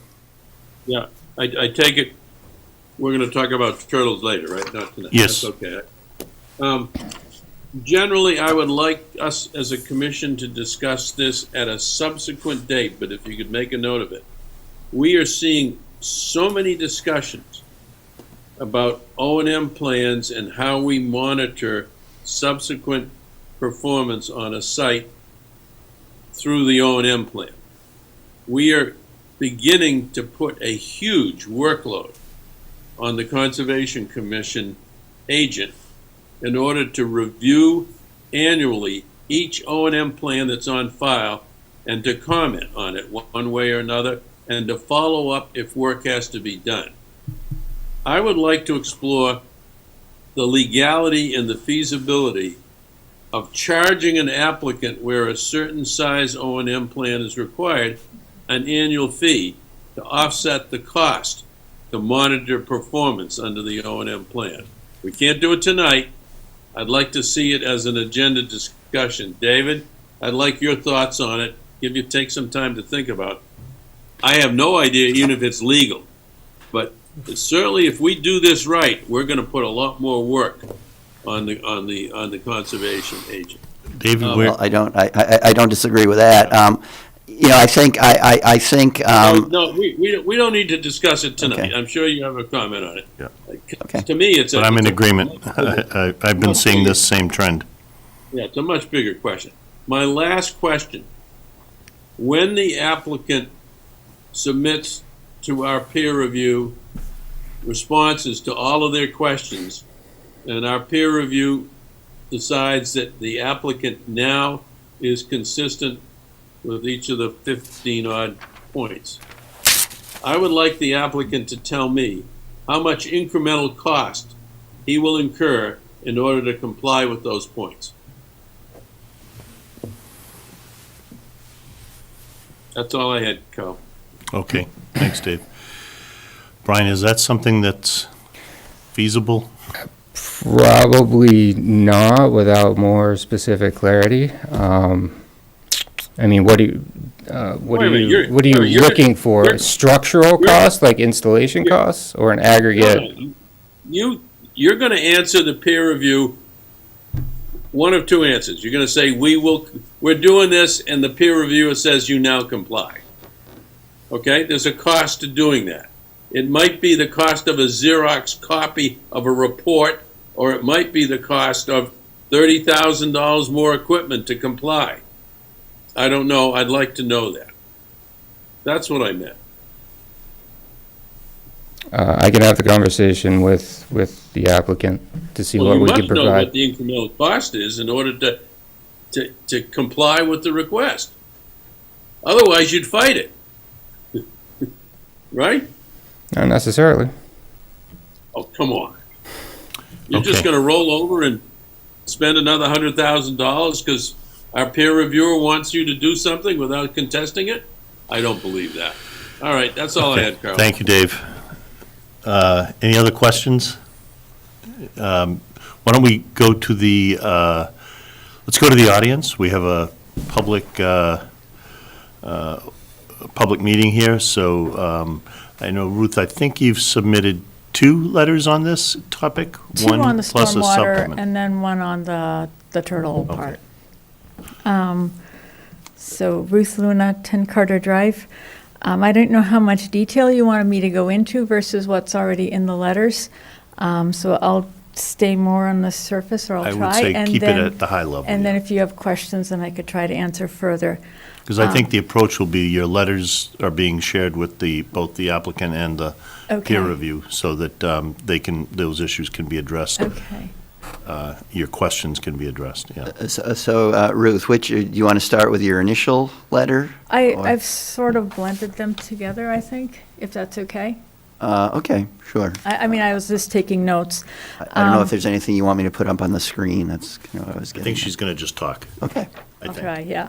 if I'm reading her right. So as far as on the test pits, the needed test pits, Volume 3 makes it very clear that those are supposed to be done as part of the planning phase. It's not something that's to be done after a permit. So I would hope that the commission doesn't permit something until all the test pits that are needed are done. For an infiltration basin, yes, there's a minimum of 3. For infiltration trenches, it depends on how long your trench system is. You could actually even look at more than 3. So that you want to figure that out. I think that given that this site has, in some instances, ledge, has some instances, has boulders, I think that you would want to be doing testing in each of your beds, which is certainly how I understand Volume 3 to read. And then additionally, I was concerned as far as looking at the numbers for seasonal high groundwater. There, when you're looking at the locations where they are, that you'll have, like, for example, test pits 3 and 4 are not very far apart, yet the numbers, the difference for seasonal high groundwater just doesn't make sense. And then when you're comparing with the wetland edge, which you can know then edge of wetland means it's within a foot. So there are a number that I've indicated there that it raises the questions of the seasonal high groundwater that they are reporting. And so that's why I thought additionally you would want it peer reviewed. As far as the infiltration beds, there's 3 that I would question, do they even have the 2-foot separation? Based on comparing their existing grade and the closest test pit, only 1 bed has a test pit in it. And then I said before, there's one that's 5 feet from a retaining wall, and that's on fill, and you're not to put an infiltration system on fill. So that on that part. The pretreatment has been discussed. I was curious if I may ask a question. I didn't know, is what you're proposing, is that an oil grit separator when you talk about a water quality inlet? No. So if the site is a LUPL, you should have an oil grit separator as part of your pretreatment. So that's why I was asking that. And then, sorry, I'm just trying to catch here. So I'll skip some of the points if they're going to be getting the letters. There's supposed to be a long-term pollution prevention plan, which is mentioned both in standards 4 and 6. The applicant in his stormwater report says it would be included with standard 9. I didn't find anything in there that would be consistent with that, and those earlier standards detail then a whole list of things that should be included with that. And one of these would relate particularly, you were asking about the water district comments on it. One of their concerns was as far as spill prevention and response. And that would be part of a long-term pollution prevention plan.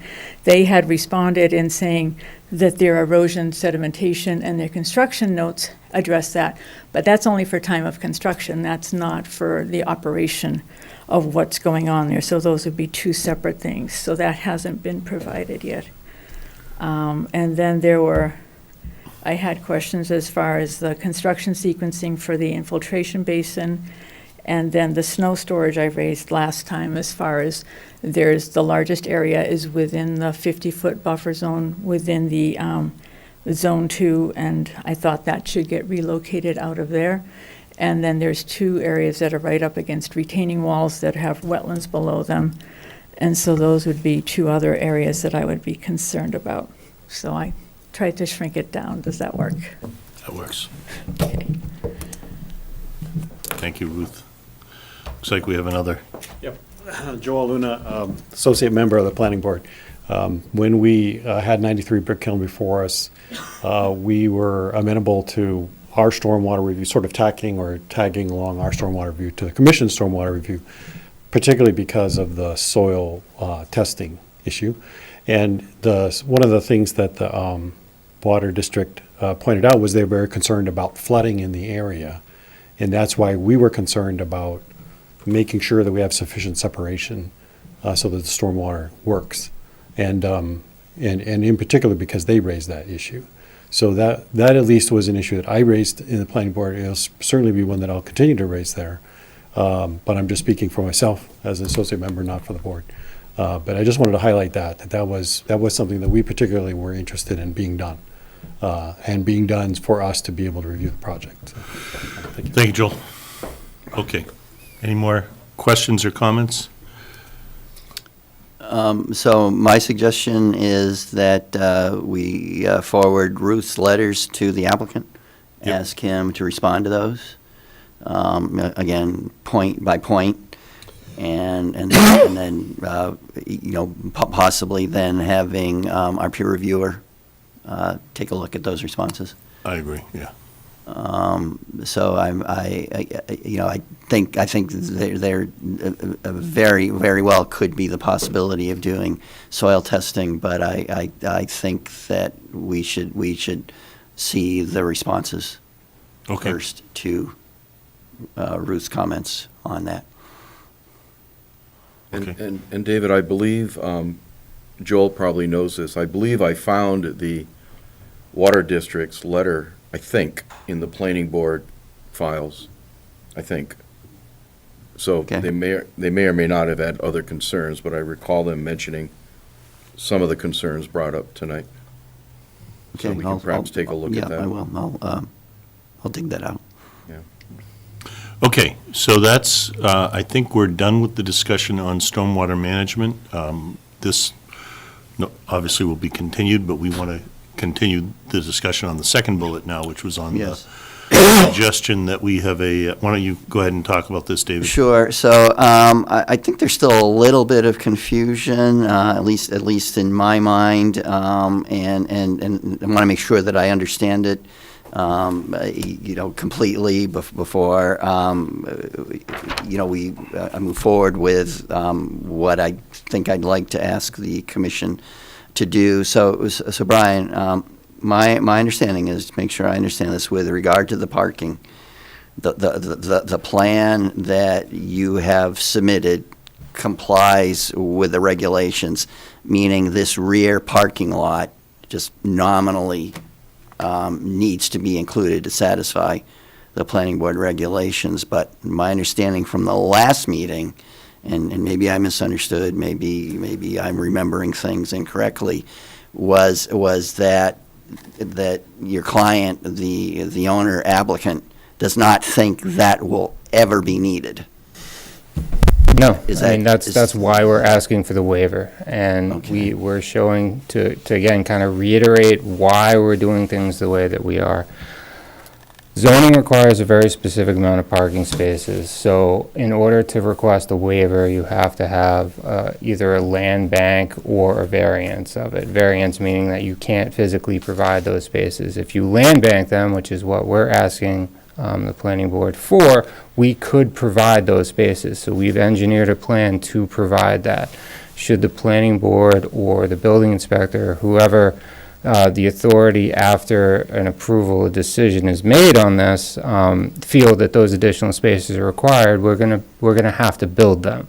It's our position, and it's the initial construction of the building and parking lot that we only need half of those spaces, which is the initial build-out project. So we have a two-phased project. We're trying only to do phase one, but we can't stand here tonight and say phase two will never happen, because it could.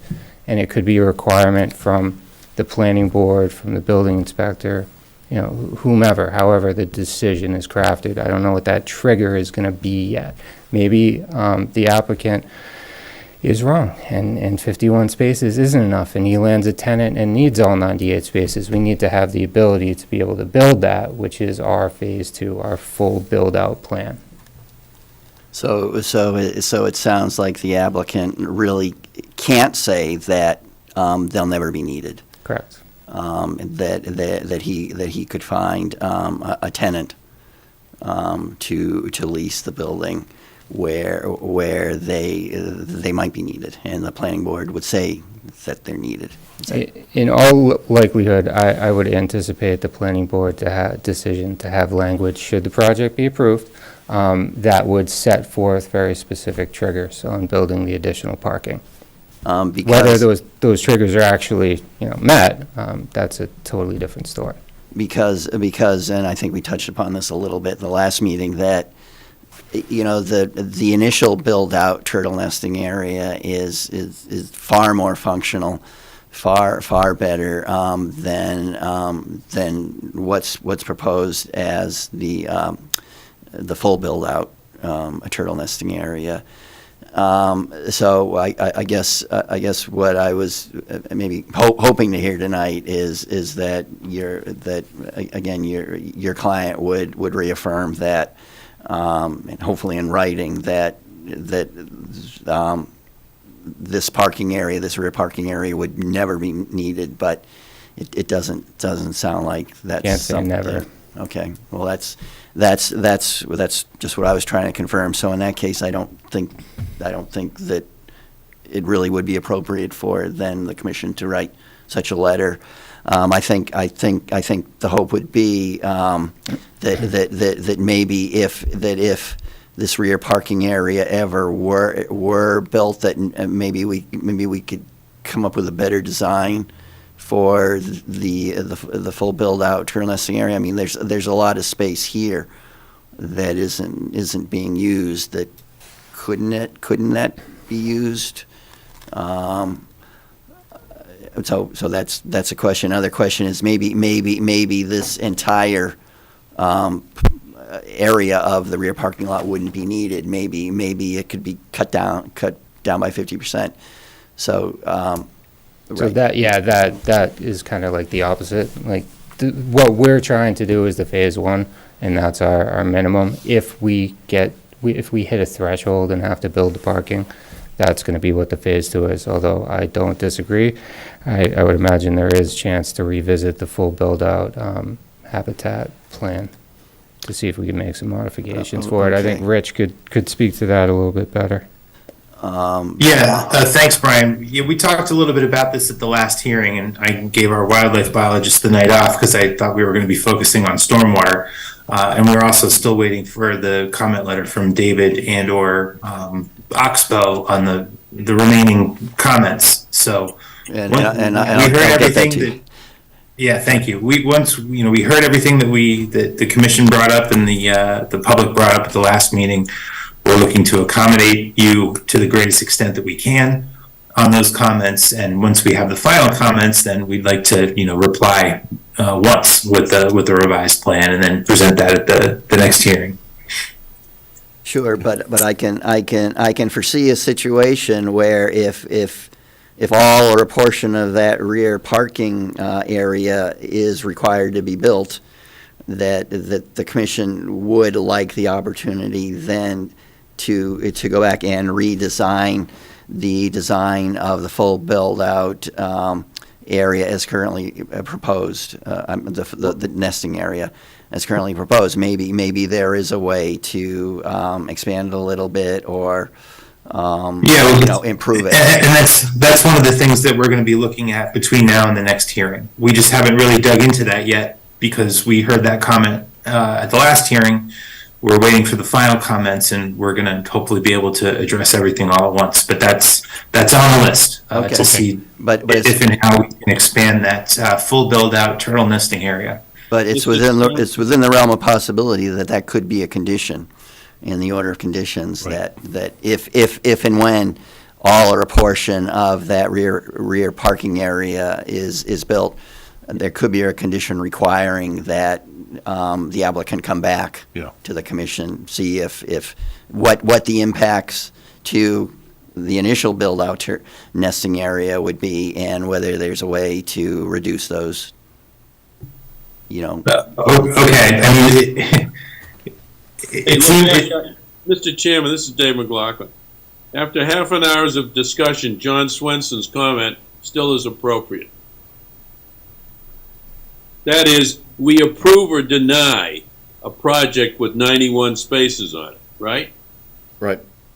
And if the applicant chooses to build less, that's his decision. And if we want to put conditions on the 91, we will. Okay, all right.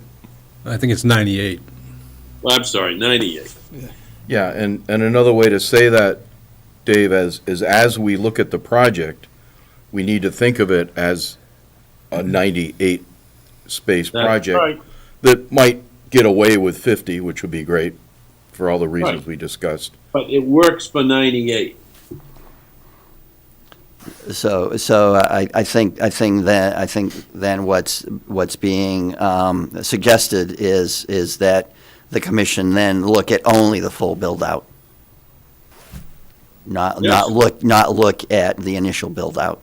Well, yes, but your idea is pretty good, and I think the applicant has expressed some willingness to take a look at an alternate design, or not alternate, but enhancing the current design of the turtle You part. can always come back and ask for an amended order of conditions.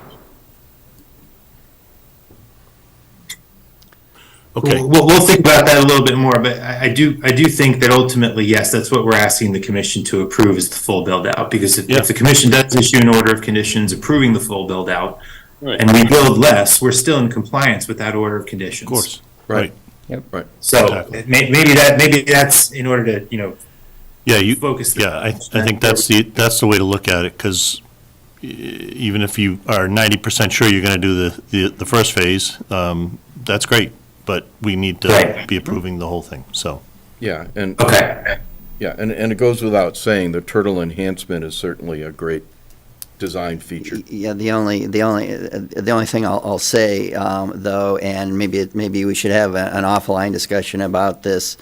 Let's say that the initial build out is constructed and rare turtles start nesting there, and that's documented.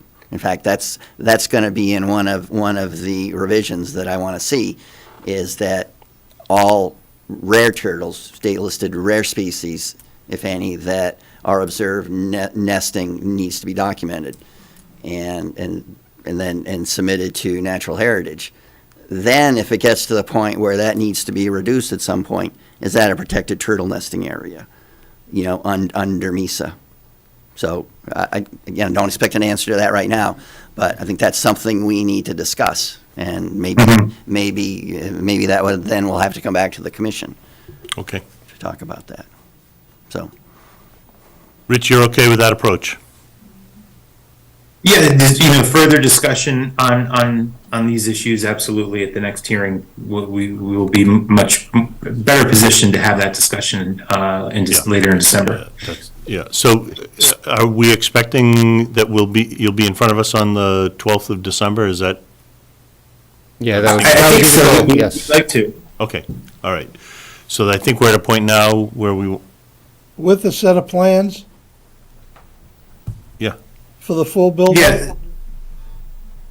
Yeah, we've submitted full-size plans to the commission. David, I don't know if there's a certain number of copies that you typically require, but if you want copies for every commission member, we're happy to do that if that's what you want. I don't think that's what the baseline requirement is, but we can do that. Well, I don't think each member of the commission wants plans at full scale, if that's No, what you're asking. but But, We're hearing about snow storage, right? Mhm. I haven't seen anything on anything I've right, received. right. I mean, we don't have the about final snow plans storage. yet. So I don't think we need the full-scale plans until we have the final plans. Right. So, if that's the question. Okay, we'll submit whatever the commission wants in terms of Somebody's got plans. the plans for snow storage. We don't, is that okay? right?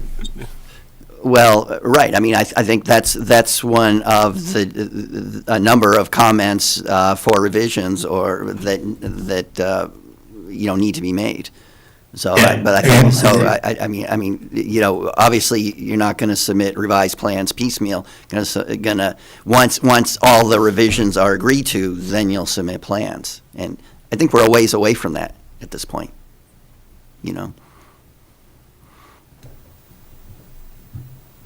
We're going to be issuing revised plans in the next day or two to address Pier. Well, but I don't disagree that okay, it's not final. That's fine. Yeah, that's your opinion. prerogative. But yeah, we need to address this. we have a lot of comments that have been submitted that I think you need to review. Mhm. First, so I mean, it's entirely up to you the way you want to proceed with this. But in any case, I think we're looking at a continuation to December 12th, which is our next meeting. Will you accept public input on the turtle part? Yeah, sure, okay. Joel Luna, Associate Member of the Planning Board. I am planning on bringing this issue up the next time that 93 Brick Hill is before us, specifically to see if the Planning Board would consider or ask the applicant to look at potentially removing parking spots on that corner so that you could maintain the original turtle nesting, because as Ruth, if I don't say it, she will, that the part that's getting taken away is the pure south-facing part, and that's the part that they really go for. So, whether you send a letter or not, I'm going to bring it up, and then we'll see what the planning board does about it. I appreciate that. Okay. Thank you, Joe. Thank you. I was trying to find a date to answer. There was a revision on the site plans, and that does show snow storage on that. But I wanted to pick up on, I had the same question David did, and I didn't know if it could be something that the commission, if you go ahead with this, is it possible to condition it that if, in an interim period, if it turns out that Blandings does nest there, that it's then already, that you've conditioned it in advance that the nesting area can't change? That might, I don't know if that's something That was kind of the concept you were talking to. Yes. Yeah. Yeah. Yeah, I mean, we have to keep in mind, I understand where you're going with that, but we have to keep in mind that this turtle nesting area that we're proposing is a mitigating measure that does not exist today. The peer review consultant for the turtles indicated that the turtle nesting habitat on this property as is pretty low. So I don't think the applicant is going to box himself into a corner where he builds a turtle nesting area that rare species can suddenly nest in, and then he can't build his extra spaces if it turns out the planning board requires it of him. Well, you So can't, we're going to have to look at that. but you Hey, can't guys, say let- with certainty that they aren't already nesting there. You can just say you didn't see indication, but the two are not the same thing. Okay, so, Sorry. Dave, Mr. Chairman, this is not a hearing on wildlife. This is a hearing on stormwater management. well, we had, but Dave, we did have a bullet on turtles as well. I'm not prepared to talk about it because I haven't seen anything. Okay, And then I did just want to agree that the first version is way better than the second one, if there's a way to hold on to that. thank you. Okay, I will take a motion to continue this hearing to December 12th. I so move. Seconded. Moved by Peter, second by Chris. All in favor? Aye. Aye. Dave McLaughlin's an aye. Dave McLaughlin, aye on Zoom. None opposed. The motion passes. Thank you to all the applicant presenters. Thank you very much to the public. And we will keep on moving. We have a discussion on the couple of meetings ago. We didn't get to it last meeting, but a couple of meetings ago, I brought up that there is a new recommended public comment policy from the town council as forwarded. I made adjustments to the template, gave copies to all you guys, to the commission. So the first question is, apparently we have the option of continuing with doing a public comment section of our agenda. And if we say yes, then we should then vote to adopt the new policy as it's written, or make changes if you guys see something. So the first question I have is, do we, as a commission, want to keep having a open for public comment section in our agenda, which has been something for years? We've been doing this for many, many. I've never seen a problem with it. Yeah, me either. It works. Public's, It's nice. It's open to the public, it's open to the public, I mean, I think it's How helpful. else, how else would we get public comments? Yep. right. They'd have to write us an email? Yeah, no, this is the upfront section where we're talking about not on our agenda. So- I Citizens' understand. concerns? I So, agree with no, so that's everything. fine. I'm just saying that it is within our ability to say, no, we're not gonna do that anymore. We I can do think that, that would but be I don't very wanna do that. So That'd be very self-serving. Yep, okay, so I'm not even gonna ask for a vote. It's very clear, we're gonna keep doing that. So then the question becomes, with this document, I made changes to make it a Conservation Commission document based on the template, and the key points are, it's the things we follow generally, which are people should give their name and address. The comments should be directed to the chair or through the chair. Comments should be short and to the point, and please limit. I would suggest a 3-minute limit on this, but that's kind of just a general feel to me, that when they make their comments in this part of the meeting, we're not acting upon the comments. We wouldn't typically respond to the comments necessarily. I've watched the select board meetings when they have these, they basically just sit there and say, thank you for your comments. They may address it at a future meeting, or as an agenda item, but they generally tend to not respond to the comments and just say thank you. So that would be the general approach there. The person commenting should be getting the permission of the chair, and at the request of the chair, be silent. I mean, we haven't had any of these issues. I know it has happened in other public meetings, maybe within Chelmsford, but certainly in the state this has happened. David's been in a lot of meetings. You've probably seen it here and there. Chris, you've been in a lot of meetings. You might have seen it here and there.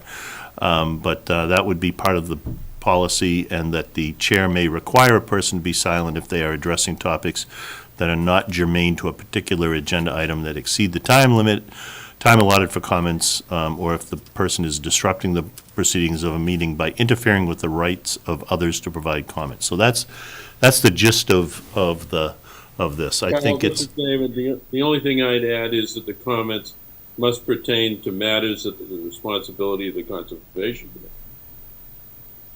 We don't want somebody. I think that's a good point, that that's a good point, that the matter should be. They limit their comments to anything that's under our jurisdiction, which is conservation. Yeah, exactly. But I think No though parking signs that, on the street. but I don't think that would be in compliance necessarily with this Supreme Judicial Court. I mean, I think, as I understand it, one of the main issues in that comes out of that decision is that public officials can be criticized. So that someone could come into a meeting and just tear me apart, and it doesn't have to necessarily be based on anything related to performance. They could just say that they don't like my attitude. I mean, that really isn't Conservation Commission business, but as I understand, but that's still something that it requires be allowed. Okay. Well, we haven't had problems Yeah. in your guys' No. tenure, right? No, we've never had a problem. So we could always change it if we had problem to. 20 years ago, Peter. Okay. That's the only time I've ever heard of a problem, 20 years ago.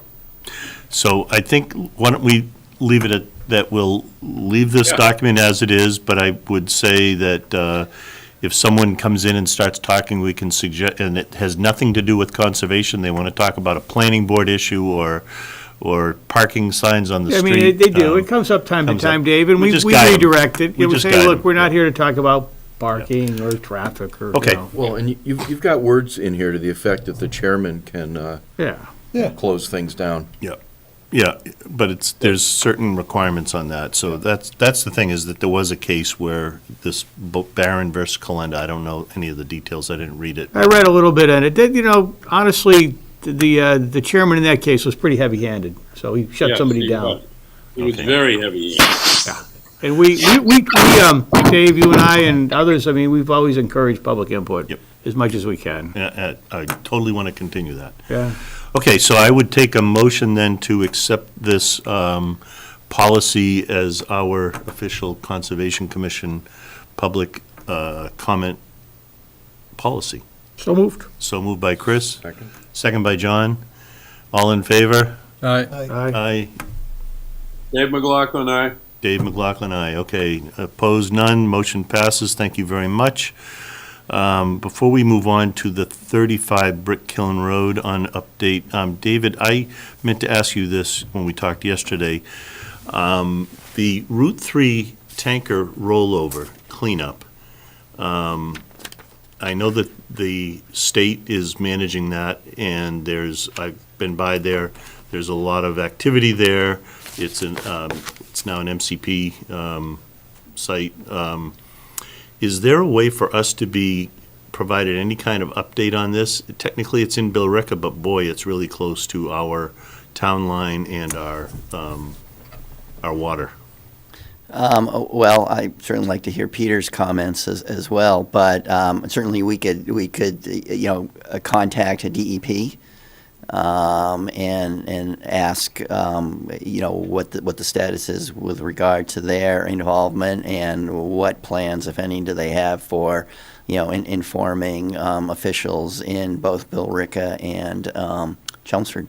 I guess I'm looking for us to specifically request, if they're sending out, that we could be on their update list with what their plans are, because it's, as I said, it's right on top of our Zone 2. Mr. Chairman, Dave McLaughlin, Yep. I think we should send a formal letter to whoever it is saying that we need to be notified.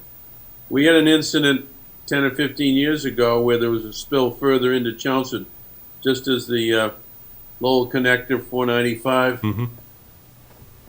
Hold on. I'll get back to you in a minute. Okay. Okay, Peter, Yeah, good idea. Also, we should be talking, I would think, to our water districts, both of them, yeah, because it's right on the east, right? I think it's, Chelmsford Yeah. Water District. yeah, and see how they're being notified or not by the state. And then finally, I don't know if it's appropriate, why can't you just contact your Billerica counterpart and ask them if they could just share any information? Yep. Yeah, I think that would help, but I like Dave's idea. We can, certainly, you and I can craft a letter. Well, although I'm wondering, wouldn't that have more force and effect coming from the Select Board's office and the Conservation Commission? We can do it Sure together. Okay. I can connect with Pat and Virginia. Virginia's our liaison. I mean, I would think it would be one letter to everybody. Yes. Yeah. Yes, Maybe but- short and sweet. Yeah, including even the water district, both water districts. Right. And undersign, yeah. Right. But I think it'll be taken more seriously if it comes from the Select Board Yep. rather than Yep. the Commission. Yep. Then, and of course, I think we know this by now, but there is this immediate response action report that gets filed. I think there is a timeline on that. I don't know what it is offhand.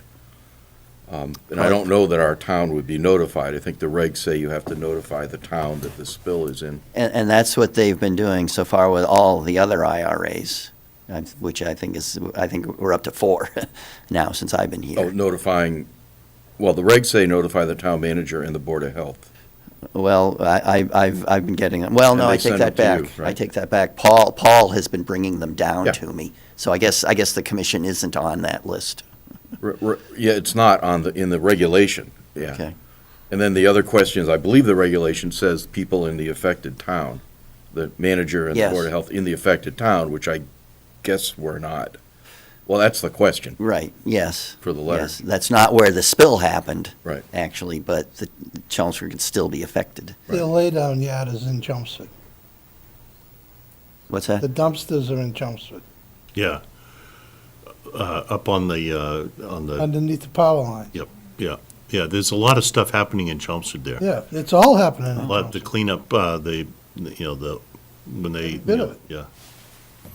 So it's in our, it's actually, I think there's actually a lot of stuff in our jurisdiction. So, Yeah, and the big question is exemptions in the MCP.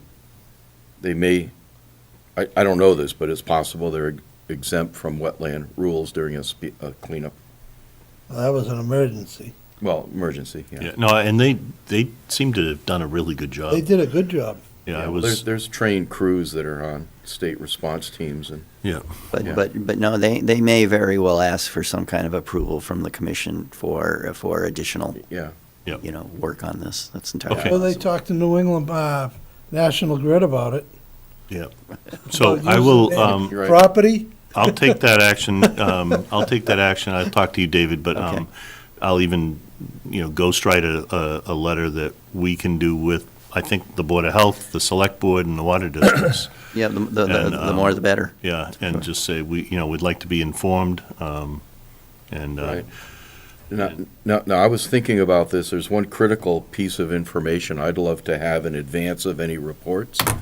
The newspaper, that's all I have, reported whatever it was, 11,000 gallons or whatever between the fuel tank of the truck and that went into a storm drain in the median, right?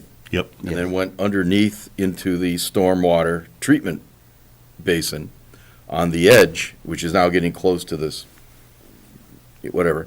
Those basins all have overflows, pipes, you've seen them. So I'm just curious, if it all soaked into the basin, the cleanup is simpler than if lots of gallons overflowed that pipe and went above ground, because it takes longer to migrate through the ground than above ground. Well, I assume that's being assessed and will be in some kind of a report Yeah, at some point, right? and as I understand it, the truck took a while to leak, and so they did have a chance even to sop up any overland flow. But that's what we'd like to know, just, Yeah. do we think Okay. it's a risk? With foam containing PFAS, right? Well, there's that question. Yeah. Mr. Chairman, Yes, Dave, Dave? We hear you. Well, we did hear you.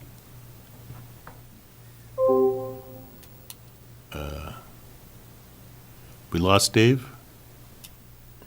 I don't know. Okay. Chris LaValle, can you hear us?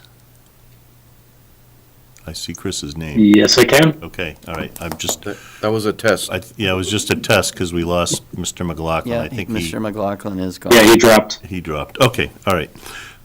Then let's keep moving. Update on 35 Brick Kiln Road. Really have nothing new to report. Okay. Okay, Working on it Keep- to, yeah, we're gonna hit a point though where we're pushing this one too far down the road, but let's not deal with it anymore tonight. Okay. Let's do land management update. Dave's not on. Okay, so the Warren Pole Conservation Restriction, the Land Trust is doing their final review. We are just about ready to submit it, and we should be putting it in front of the Select Board, and maybe even, well, I want to get it in front of this board just to get everybody to nod and say, yes, we're good to go. The Select Board then would approve it, approve it, not sign it, but then would submit it. And so we're aiming to get it submitted maybe by the end of the year. Calendar's running out quick, so we'll see. But certainly in the next So do you want that on the agenda for next time? you I would think? like to get it on the agenda for the Conservation Commission next time. And if there's another select board meeting after that, then maybe I'll say to the select board that if we'll look at the calendar, we may say pending the Concom agreement. But we've all seen it. It hasn't really changed since we talked about it quite a few weeks ago now.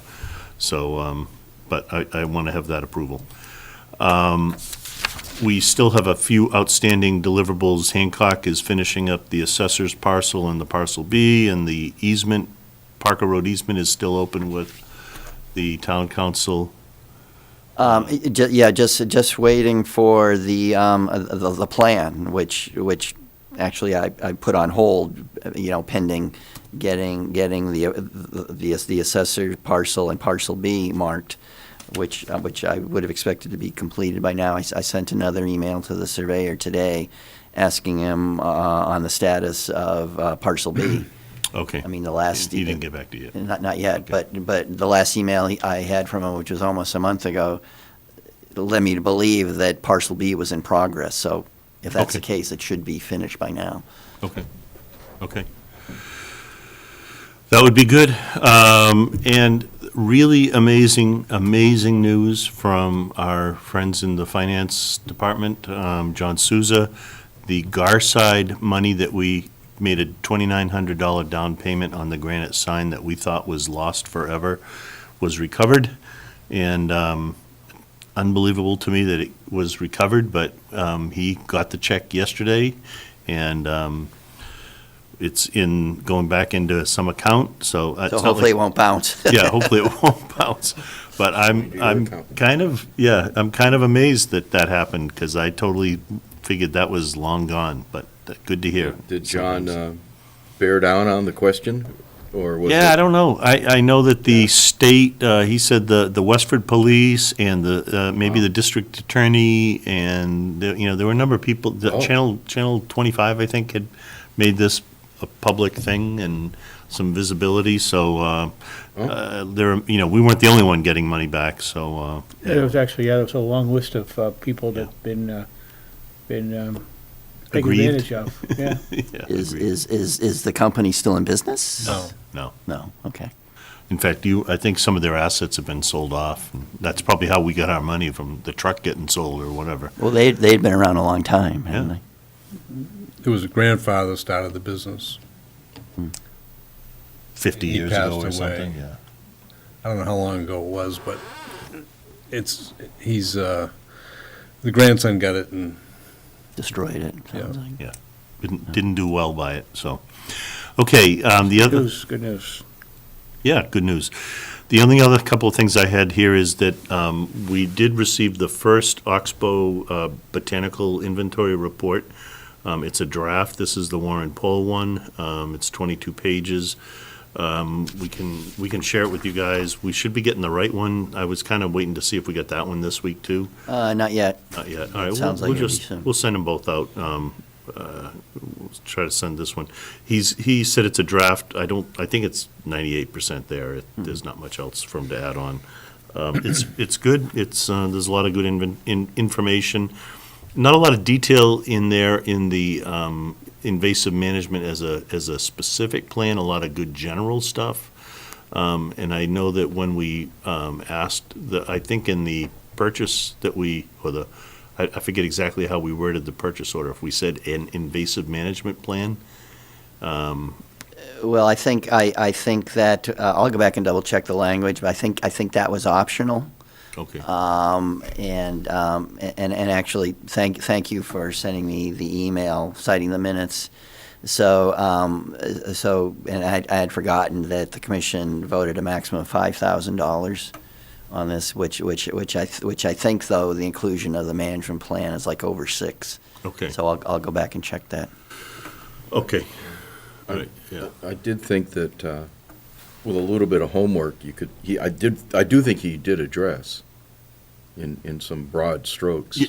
Yes. Or more than broad. It was actually almost halfway to what I would picture for a full plan. That's probably where I would was. categorize it is, I didn't see this as a specific plan, which Yeah. I thought I was gonna see more specifics, but Yeah. it had had a lot of good stuff. Don't get me wrong, yeah. We got $2,900 now. Yeah. From the sun. That's not our Different money. account, That's huh? not our money, no. Because it wasn't us that lost it, I don't think. Because he said it was gonna go back into the CPF fund, which would be the Community Preservation Fund, so. But I read through the report, I thought it brought us Yeah, it's stuff that we kind of knew but didn't know if it applied. yeah.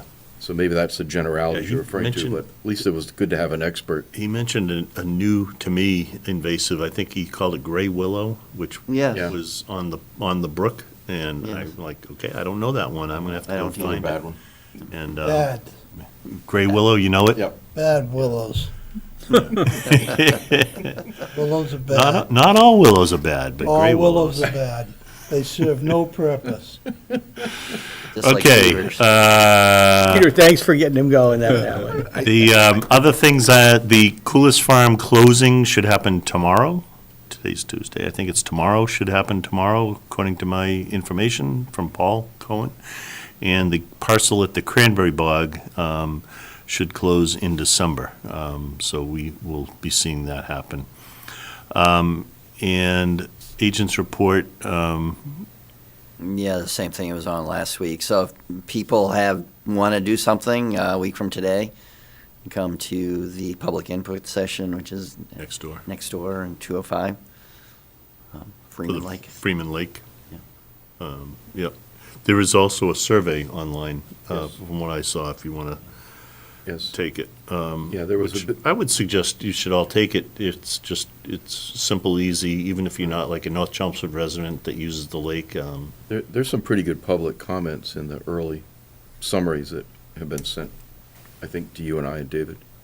Okay. And Okay. we did talk about it a little bit at the, Carl, we were invited, and I represented the commission at the the Vinyl Square. Oh, last week, yeah. Yeah, and there's like 15 people there counting Zoom. And there's a fair amount of interest. Good. So I gave a quick overview, and Christine was there, and she added a few things. Okay. But it was mostly to drum up support Okay. to come on December 5th. Okay, and anything else from your end, David? Not that I can think of at the Okay. moment. So we have minutes to sign. We need to stay on top of our minutes. So we have October 10th minutes in front of us, I believe, Yes, and the 17th. which site was the visit. site visit. And the other ones we don't have yet. So October, I move that we 10th? approve October 10th minutes. motion from Chris, any, second from John. Any further deliberation? Everybody's okay with this? All in favor? Aye. Okay. I don't think Dave rejoined, so we'll go with that.